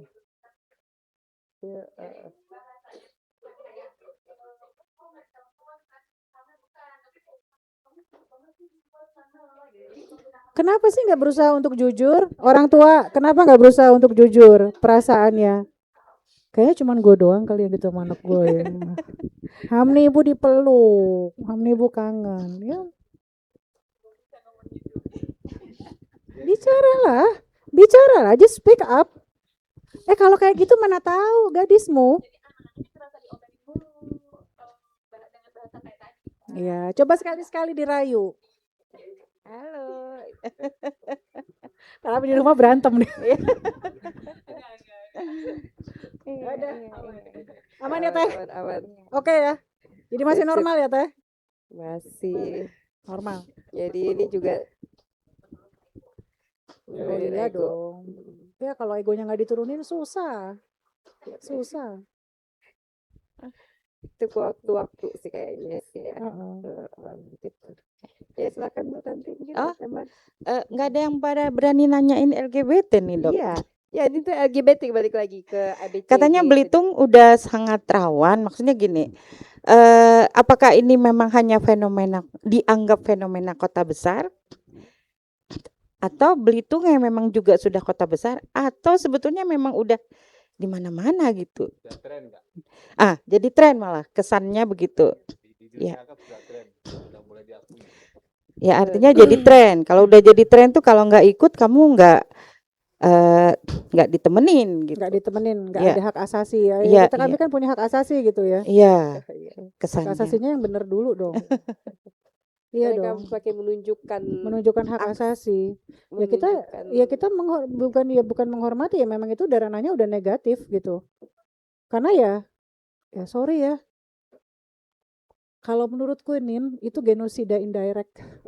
Ya. Paham nggak? Ya. Genosida indirect. Apanya? Dan Ya LGBT itu. Ini ya. Pelakunya LGBT. Genosida. Genosida itu jadi Jadi yang lama-lama penduduk akan berkurang. Dan yakinlah orang-orang yang anak-anak yang bapak ibunya yang seperti itu tuh dia akan seperti itu juga, karena yang namanya jiwa itu bisa ada yang namanya kita istilah terinduksi. Ya, ada waham terinduksi, melekat, ada yang ngikutin. Jadi kalau misalnya dibilang, "Dok, gangguan jiwa tuh menular nggak sih, Dok?" Bukan menular kita bahasanya, tapi terinduksi. Dan memang sudah dari kolegium memang itu terdiagnosis. Jadi bukan omongan saya sesaat aja, bukan fenomena saja, tapi memang dari psikiatri sendiri. Nah, saya juga heran, di psikiatri itu kan ada oknum yang setuju, ada oknum yang nggak setuju. Banget. Kalau oknum yang setuju, ya dia akan bilang itu menyalahi hak asasi manusia. Masalahnya ini manusia yang seperti apa? Apakah manusia itu ditakdirkan seperti itu? Kan bahaya. Dan sebenarnya ya mohon maaf, Belitung ini itu sebenarnya penanganannya justru lebih simpel daripada Jakarta. Belitung ini masih monopolitan, Jakarta udah metropolitan. Gimana caranya? Kolaborasi antara Dinsos, Dinas Pendidikan, dan Dinkes. Bikin tuh penyuluhan. Penyuluhan siapa yang maju? Ke Puskesmas dulu, arahin dulu dokternya. Untuk segala macam, terus screening. Apakah Anda nyaman? Apakah kamu nyaman dengan identitas? Apakah kamu nyaman dengan ini? Jenis kelamin kamu? Apakah itu di screening dari mana? Dari SD. Kenapa? Karena pubertas ya medsos Ya ada SD yang ya aku nggak tahu deh, pokoknya di YouTube tuh ada yang Ada gemulai-gemulai BL-GL yang sekarang, Dok. ya itu makanya aku kayaknya memang harus BL, GL, ya kan? Sekarang tuh anak-anak juga kalau baca anime, baca manga yang di HP juga tuh. Ini BL nggak, GL nggak? Mereka nanya. iya body apa? Boys Boys love, love, girls girls love. love. Nonton-nonton di Karena tayangan-tayangan kartun-kartun juga itu gitu udah kan. banyak yang ada anime-anime yang berhubungan seksual, anime-anime yang dengan apa ya masokis ya, apa sih Iya, pokoknya yang berhubungan masokis seksual ada. dengan yang sejenis, ada yang berhubungan seksual juga dengan yang lain jenis. Makanya hati-hati anime, webtoon, Webtoon. hati-hati Pak. Dan itu bukan gimana Pak? Yang jelas sih itu karena ketidaktahuan orang tua. Karena orang tuanya tuh anak anteng diem gue kasih gadget. Tapi nggak tahu yang dilihat apa. Dan yang penting dia nggak tantrum. Nah balik lagi ke tantrum. Orang tua itu ketakutan sekali dengan tantrum anak-anak. Jadinya gimana caranya supaya tuh anak diem. Nggak tahu apa yang dilihat dia. Giliran tuh anak keluar, telanjang, terus ya kodarullah ya kasus gue juga Nin. Iya. Kasus visum saya Pak. Makanya kenapa saya bilang LGBT karena saya berdekatan dengan itu Pak. Saya menangani kasus itu, saya membuat visum kasus itu. Ya mau gimana sih misalnya kalau misalnya anak kita keluar dari tempat tongkrongan dia telanjang, cowok usianya udah belasan tahun jalan sana jalan sini coba. Gak taunya dia digilir. Yang melakukannya siapa? Yang melakukannya ya cowok-cowok. Ya qadarullah. Orang-orang sini juga gitu. Susah Pak, terus terang. Penyembuhannya butuh proses yang intervensif. Psikoterapi dan psikofarmaka. Baik dari psikiater dan dari psikolog. Dan butuh waktu lama. Butuh waktu lama. Dan butuh modifikasi lingkungan. Ya, Iya. urusannya psikolog itu.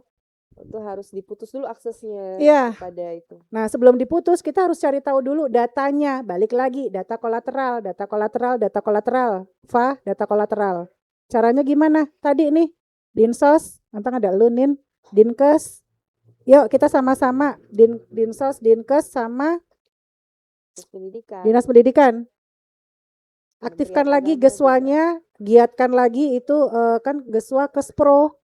Kespro, ya kan? Kespro kesehatan reproduksi waktu gue jadi dokter puskesmas dulu, gue paling bawel untuk masalah Kespro.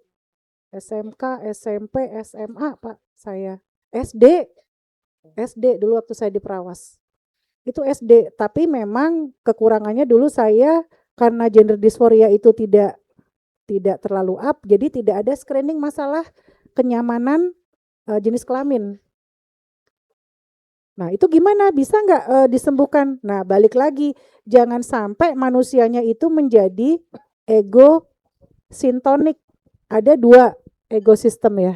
Ada ego distonik, ada ego sintonik. Kalau ego distonik dia benar-benar nggak nyaman. Itu yang dia berobat ke psikolog, ke psikiater. Itu nggak nyaman. Ya, meskipun dia merasakan kenikmatan di situ, tapi dia tidak nyaman. Tapi kalau ego sintonik itu udah nyaman.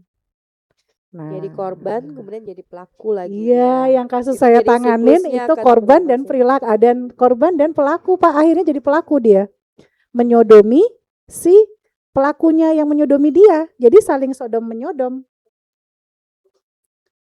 Dan ini kasusnya sudah sampai ke LPSK, Lembaga Perlindungan Saksi dan Korban.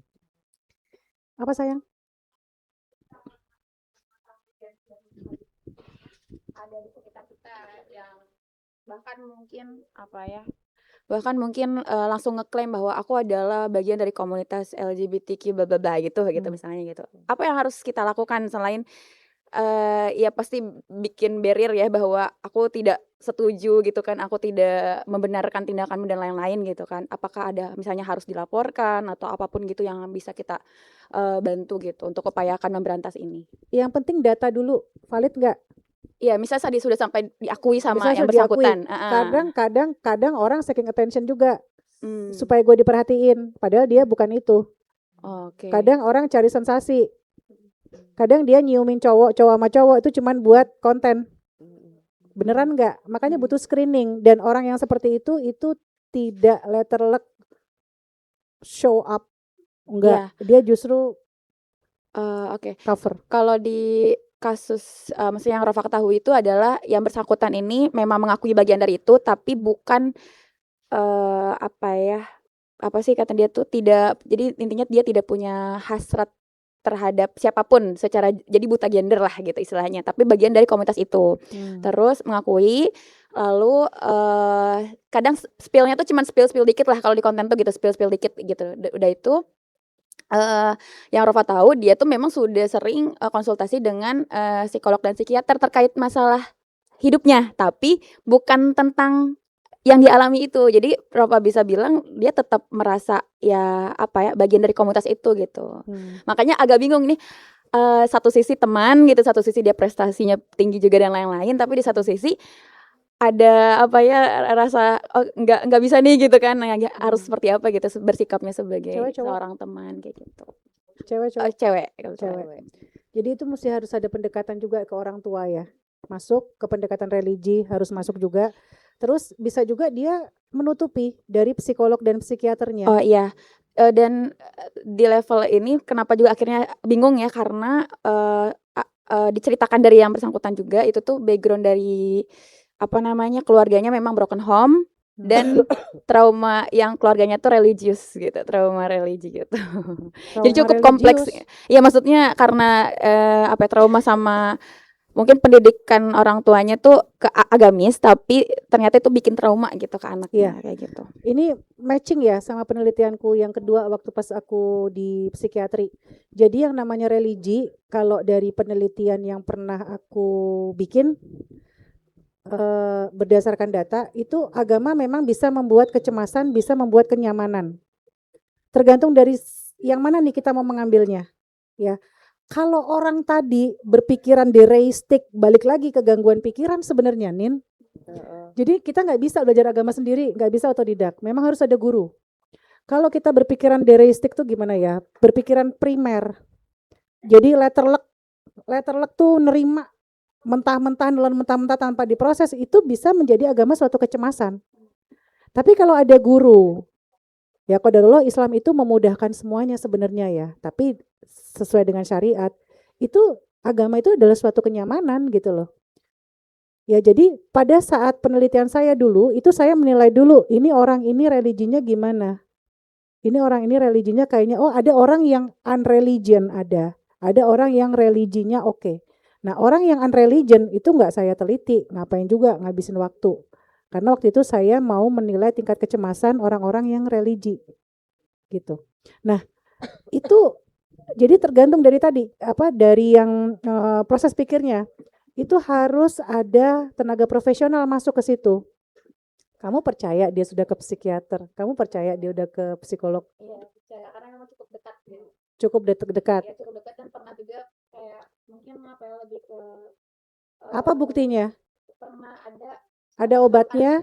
Pernah ada percakapan dia dengan entah psikiater ataupun itu, ketika dia konsul tuh pernah ada percakapan, karena online, dia ininya online gitu. Online lagi.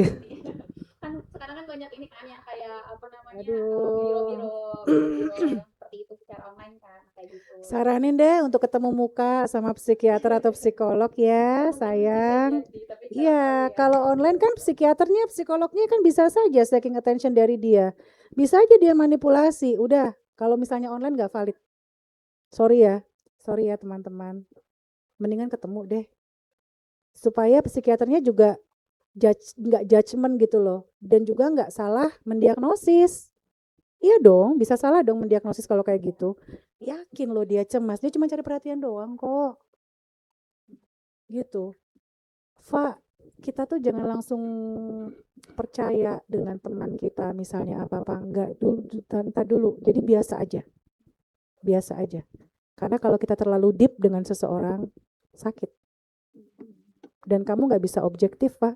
Ya. Dan itu tuh sebenarnya lebih ke awalnya ngedenger dari yang lain-lain dulu kan. Itu kayaknya gitu kan. Nggak percaya tadinya, sampai akhirnya ternyata keluar sendiri dari mulutnya gitu. bisa aja dia keluar sendiri dari mulutnya ya, bisa aja karena dorongan yang lain-lain, ayo udah deh gua. Tapi sebenarnya mungkin dia enggak, dia butuh eksistensi aja, butuh validasi aja. Mana buktinya? Ya, katanya buktinya emang harus cari tahu sendiri ya, karena dia bilang harus apa namanya teman-temannya itu udah tahu semua gitu. Karena Rafa tidak Oh. punya akses ke teman-temannya. Ya karena ya itu tadi, karena teman-teman tadi ya mungkin juga ya sorry ya, seeking attention ya gimana sih? Cuma Rafa tadi nggak terlalu mau masuk ke terlalu dalam ke kehidupan itu ya, kayak cuma sebatas ada teman yang kalau kamu butuh untuk ke arah yang lebih benar, aku siap bantu. Kalau misalnya kamu nggak mau itu ya udah aku cuma dengerin aja. Tes. Keren, Iya. keren. Cuman ya be careful ya. Iya.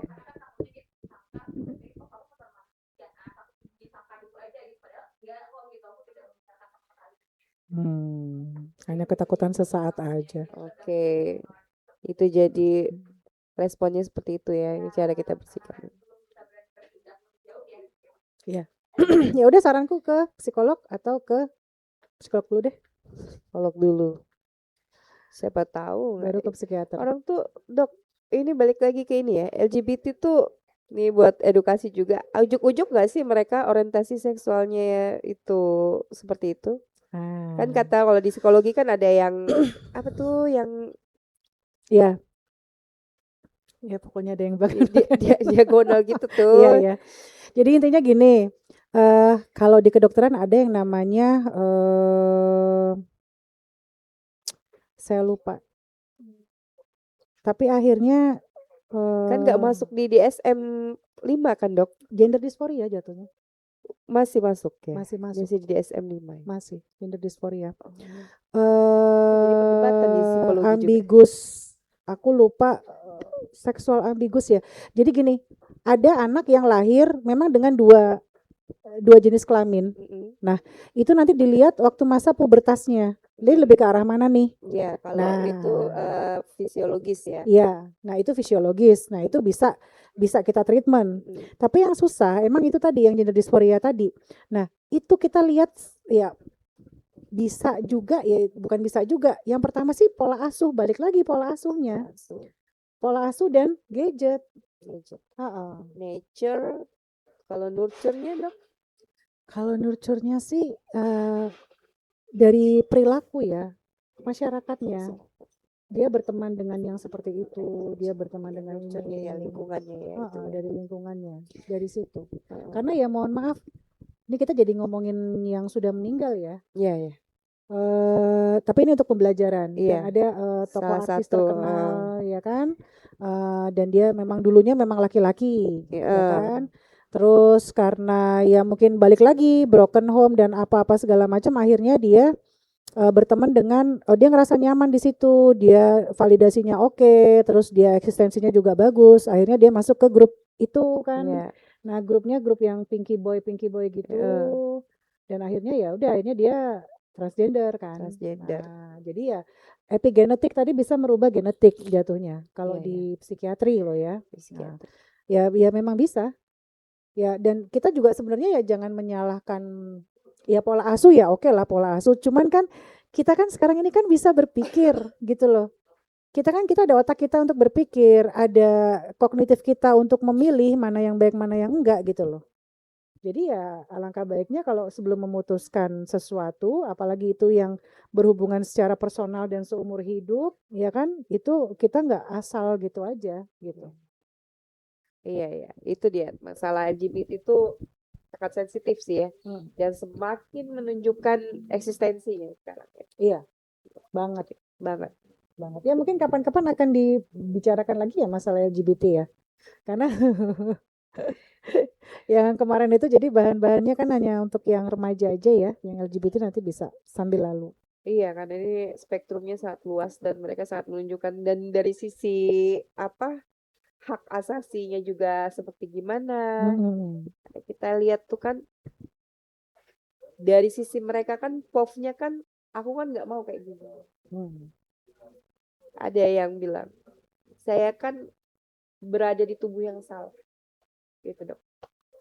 Itu gimana dok? Tolong Bapak. Ya, mohon maaf Saya ya. perempuan misalnya, tapi Saya ditubuh salah gitu. sebenarnya kalau jatuhnya kalau di psikiater udah gangguan waham. Gangguan paham. Heeh. Karena isi pikirnya sudah terganggu seperti itu. Karena tidak kan kalau saya berada di tubuh yang salah, pikirnya sudah terganggu. Kenapa? Karena dia tidak bisa melihat realitanya lu tuh, iya kan, Sebenarnya RTA-nya gimana? Sebenarnya gangguan waham. Jadi sebenarnya itu diobati sesuai dengan PPK atau sesuai dengan SOP gangguan waham. Gitu. Dan itu bukan sesuatu yang apa ya? Jangan diumpetin gitu loh. Itu emang harus butuh terapi cepat, segera ya. segera. Biar dia nggak ini apa Dia tidak menginduksi Menginduksi. ke yang lainnya. dan tidak merusak juga orang lainnya jadinya. Iya, pastinya. Karena yang kita mau edukasi tuh gimana nih orang-orang punya remaja-remaja nih punya imunitas nggak terhadap hal ini gitu loh. Iya. Dengan dunia dalam genggamannya dia itu kita nggak bisa awasi 24 jam, tapi mereka anak-anak ini, remaja-remaja ini dia punya kemampuan adaptasi juga, kemampuan resilient juga imunitas juga. Iya. Ya, imunitas berkaitan sekali dengan resilience memang sih. Resiliensi ya. Banget. Gitu. Sampai sejauh mana nih misalnya konten kayak gini ini nggak baik nih buat aku gitu. Mereka udah bisa Itu skip tadi hal balik itu. lagi pengawasan orang tua lagi. Pengawasan orang tua lagi. Tetap juga komunikasi orang tua Komunikasi juga. orang tua lagi. Iya, seks edukasi juga itu Oh juga iya. penting banget gitu. Iya, banget. Penting banget. Baik, gimana Bu Tanti? Ya kali ya. Oh boleh, masih ada. silakan Baik, Bapak. silakan. Langsung kesimpulan aja. Oke Bu, ini Terima kasih. tidak Assalamualaikum tapi warahmatullahi. sudah. Selamat malam Bu, Malam Bapak. ada host baru nih. Oh iya. Jadi selamat malam, ini saya sedikit aja nih dari tema remaja, kesehatan mental dan tantangan zaman. Berarti ini kan relevannya kuat Bu ya. Nah cuman untuk melihat melaksanakan ini untuk membantu lancarnya tema malam ini. Jadi pola mendasar apa yang harus kita laksanakan dari hal sederhana saja terhadap tema remaja, kesehatan mental dan tantangan zaman. Sebagai contoh, masuk pertanyaan saya. Jadi setiap orang punya kendala sejak lahir, setelah dia mendengar suara atau sudah mengenal lingkungannya. Lalu pola apa yang paling sederhana dilakukan oleh seseorang ketika menjaga relevansi yang stabil dari remaja, dari dia menjelang remaja, lalu kesehatan mentalnya untuk menghadapi tantangan zaman. Maksudnya setelah dia nanti ke SMP atau SMA. Jadi pola apa yang sederhana yang harus diketahui oleh seseorang kepala keluarga untuk supaya keseimbangan dari anak-anak kita ketika dia masuk remaja, lalu tentang kesehatannya juga dan mentalnya untuk menghadapi tantangan zaman. Jadi maksudnya pola yang sedini mungkin apa yang harus kita lakukan. Kira itu aja Bu. Oke, Bapak ini agak sirkumsial ya pemikirannya ya, muter-muter. Tapi intinya ya gimana sih pola apa sih yang tepat gitu ya? Yang paling sedini mungkin. Iya. Jadi gini Pak, terima kasih Pak untuk pertanyaannya. Saya coba menjawab. Jadi pola-pola apa yang tepat itu sebenarnya yang tahu adalah orang tua itu sendiri. Seperti apa nih anaknya nih, orangnya yang seperti apa sih gitu. Karena pola itu sebenarnya juga kita lihat dulu ya, anak kita nih seperti ini, anak kita seperti ini. Tapi nomor satu yang harus cepat kita lakukan adalah komunikasi Pak. Didudukkan bersama. Masalah pola itu nanti ngikutin Pak. Tapi yang jelas Bapak harus berkomunikasi. Ternyata anak saya maunya begini. Dan kita juga harus memberikan afirmasi positif, memberikan masukan positif. Dan alangkah baiknya balik lagi kalau yang terdahulu tanggung jawab sebenarnya. Dari kecil itu perlu diberikan beban tanggung jawab ke anak-anak. Supaya tidak jadi ke masa remaja yang tantrum impulsivitas seperti ini. Karena tanggung jawabnya kurang, resiliensinya kurang. Jadi ketahanan mental anak-anak sekarang ini udah gak kohesif lagi sebenarnya. Nah memang sulit Pak untuk orang tua ya. Apalagi kalau Bapak maunya instan. Padahal bapak yang membersamai anak dari kecil sampai gede, udah gitu gedenya anaknya bermasalah, terus sekarang maunya cepat, susah Pak. Nomor satu adalah komunikasi dulu. Komunikasi dulu, bapak jangan melibatkan ekspresi emosi, jangan melibatkan emosi bapak. Karena kalau emosi dilibatkan, buyar Pak, nggak bakal win-win solution. Gini, Jadi maksudnya maunya begini, apa gitu. maksudnya begini Bu. Jadi ketika kita menghadapi ini, berarti kan ini spesiesnya ke orang tua. Berarti dalam acara ini ada masukan yang sangat berharga loh. Jadi ketika orang tua merasa, kan tidak semua orang tua punya pendidikan yang cukup ya. Jadi artinya untuk menghindari apa namanya hal yang tidak kita inginkan itu, berarti orang tuanya harus aktif ya, aktif. Oh saya kesulitan anak begini, ketemu psikolog atau psikiater. Saya rasa maksud pertanyaan saya tadi, jadi orang tua itu harus lebih aktif. Yang tidak cukup ilmunya, pendidikannya, harus konsultasi ke psikiater atau psikolog. Jadi supaya masuk pertanyaan saya itu pentingnya seorang psikolog atau psikiater itu bagi orang tua. Jadi jangan malu untuk konsultasi, jangan anggap wah tidak penting nih. Nah, misalnya. Oh itu jawabannya Itu berarti maksudnya, ya. maksud arah saya tadi Bu. Ya Gitu, mohon maaf Bu. tadi soalnya suara bapak kadang dengar kadang enggak saya. Jadi memang terlalu gitu. terlalu banyak. Baik, Jadi jangan bapak malu bertanya ya. dan menjawab sendiri. Terima kasih ya Pak. Makasih, Pak. Ya, jadi jangan malu ya untuk berkonsultasi juga. Teruslah belajar ya. Kan jadi orang tua itu nggak ada sekolahnya. Oke. Terus belajar seperti apa majelis-majelis kayak gini memang sangat diperlukan sekali Iya. sih. Iya. Iya, iya. Dan memang ya itu tadi ya, kita jangan belajar untuk berbicara saja, tapi belajar untuk mendengarkan Iya. dan berbicara dengan komunikasi dan intonasi volume yang jelas ke anak-anak gitu. Kadang anak-anak juga kalau kita bicara terlalu banyak pun, terlalu cepat pun, anak-anak juga boring ya, Iya. bosen. Nggak dapat pesannya juga. Nggak dapat pesannya, nggak ngerti pesannya, persepsinya lain. Tadi aja saya salah persepsi sama bapak kan, karena pertanyaannya ya mohon maaf saya kurang paham gitu. Jadi memang harus ringkas, jelas. Kenapa? Karena kita menyesuaikan diri dengan Gen Z. Gen Z itu kan balik lagi tadi tech savvy. Tech savvy kan dengan teknologi yang serba cepat apa. Jadi kita kalau ngomong jangan berbelit-belit juga. Langsung aja harus gimana gitu. Itu ya. Baik, kayaknya kita sudah lumayan banyak nih ngobrolin tentang kesehatan mental juga, ngobrolin tentang penting banget untuk data ya, data asesmen di awal juga ya Dok ya. Ini juga kolaborasi antara psikolog dengan psikiater juga tadi di awal juga edukasi tentang kapan sih butuh gitu loh ke psikiater, kapan sih kita di psikolog. Closing statement nih Dok tentang bahasan kita hari ini yang sedemikian cukup luasnya gitu tentang kesehatan mental remaja dan tantangan zaman sekarang ini. Silakan Dok. Terima kasih.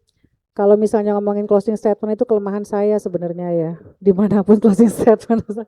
Intinya gini, kita ya sebagai orang tua yang sekarang ini loh ya, kan sudah terjadi nih ya, itu jangan malu untuk memulai komunikasi ya, karena dengan kita memulai berinisiatif untuk berkomunikasi, itu sebenarnya kita sudah membuka jalan, udah membuka jembatan istilahnya ya, dari mental anak-anak kita yang seperti itu gitu loh. Baik itu yang rapuh, baik itu mental yang kuat, tapi tolong ini masalah closing statementnya adalah masalah komunikasi orang tua yang harus lebih baik lagi.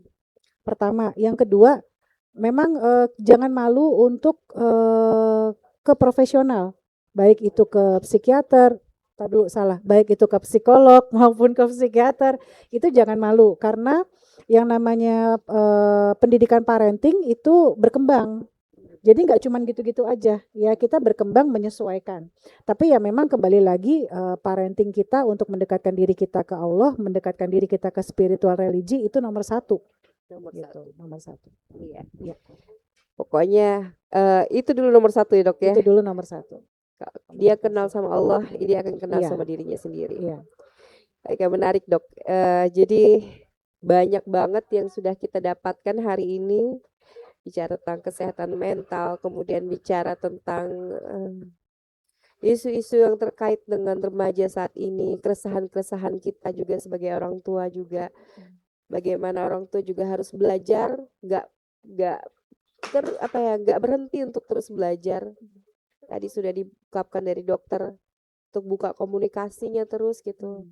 Kita juga saling ngingetin bahwa untuk selalu menyertakan Allah dalam setiap langkah kita, selalu menyertakan doa dalam setiap langkah anak kita gitu. Jadi juga diingatkan juga gitu. Jadi orang tua itu juga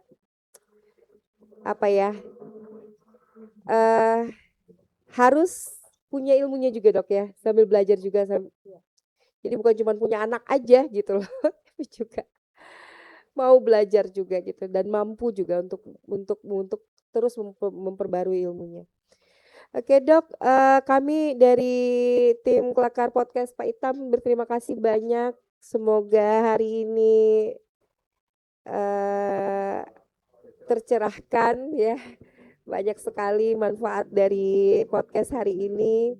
Kita setelah ini juga mungkin akan peluk lagi jiwa anak kita ya dok ya, untuk ada to be here, there, here and there gitu. Saya Nina dan Dokter Gesti Siap. mengucapkan terima kasih banyak kepada podcast Pak Itam ya. Kedai Pak Itam hanya sebagai pemantik agar kampung kita menjadi semakin asik. Ayo bikin lingkungan keluarga kita semakin asik. Assalamualaikum Assalamualaikum warahmatullahi warahmatullahi wabarakatuh. wabarakatuh.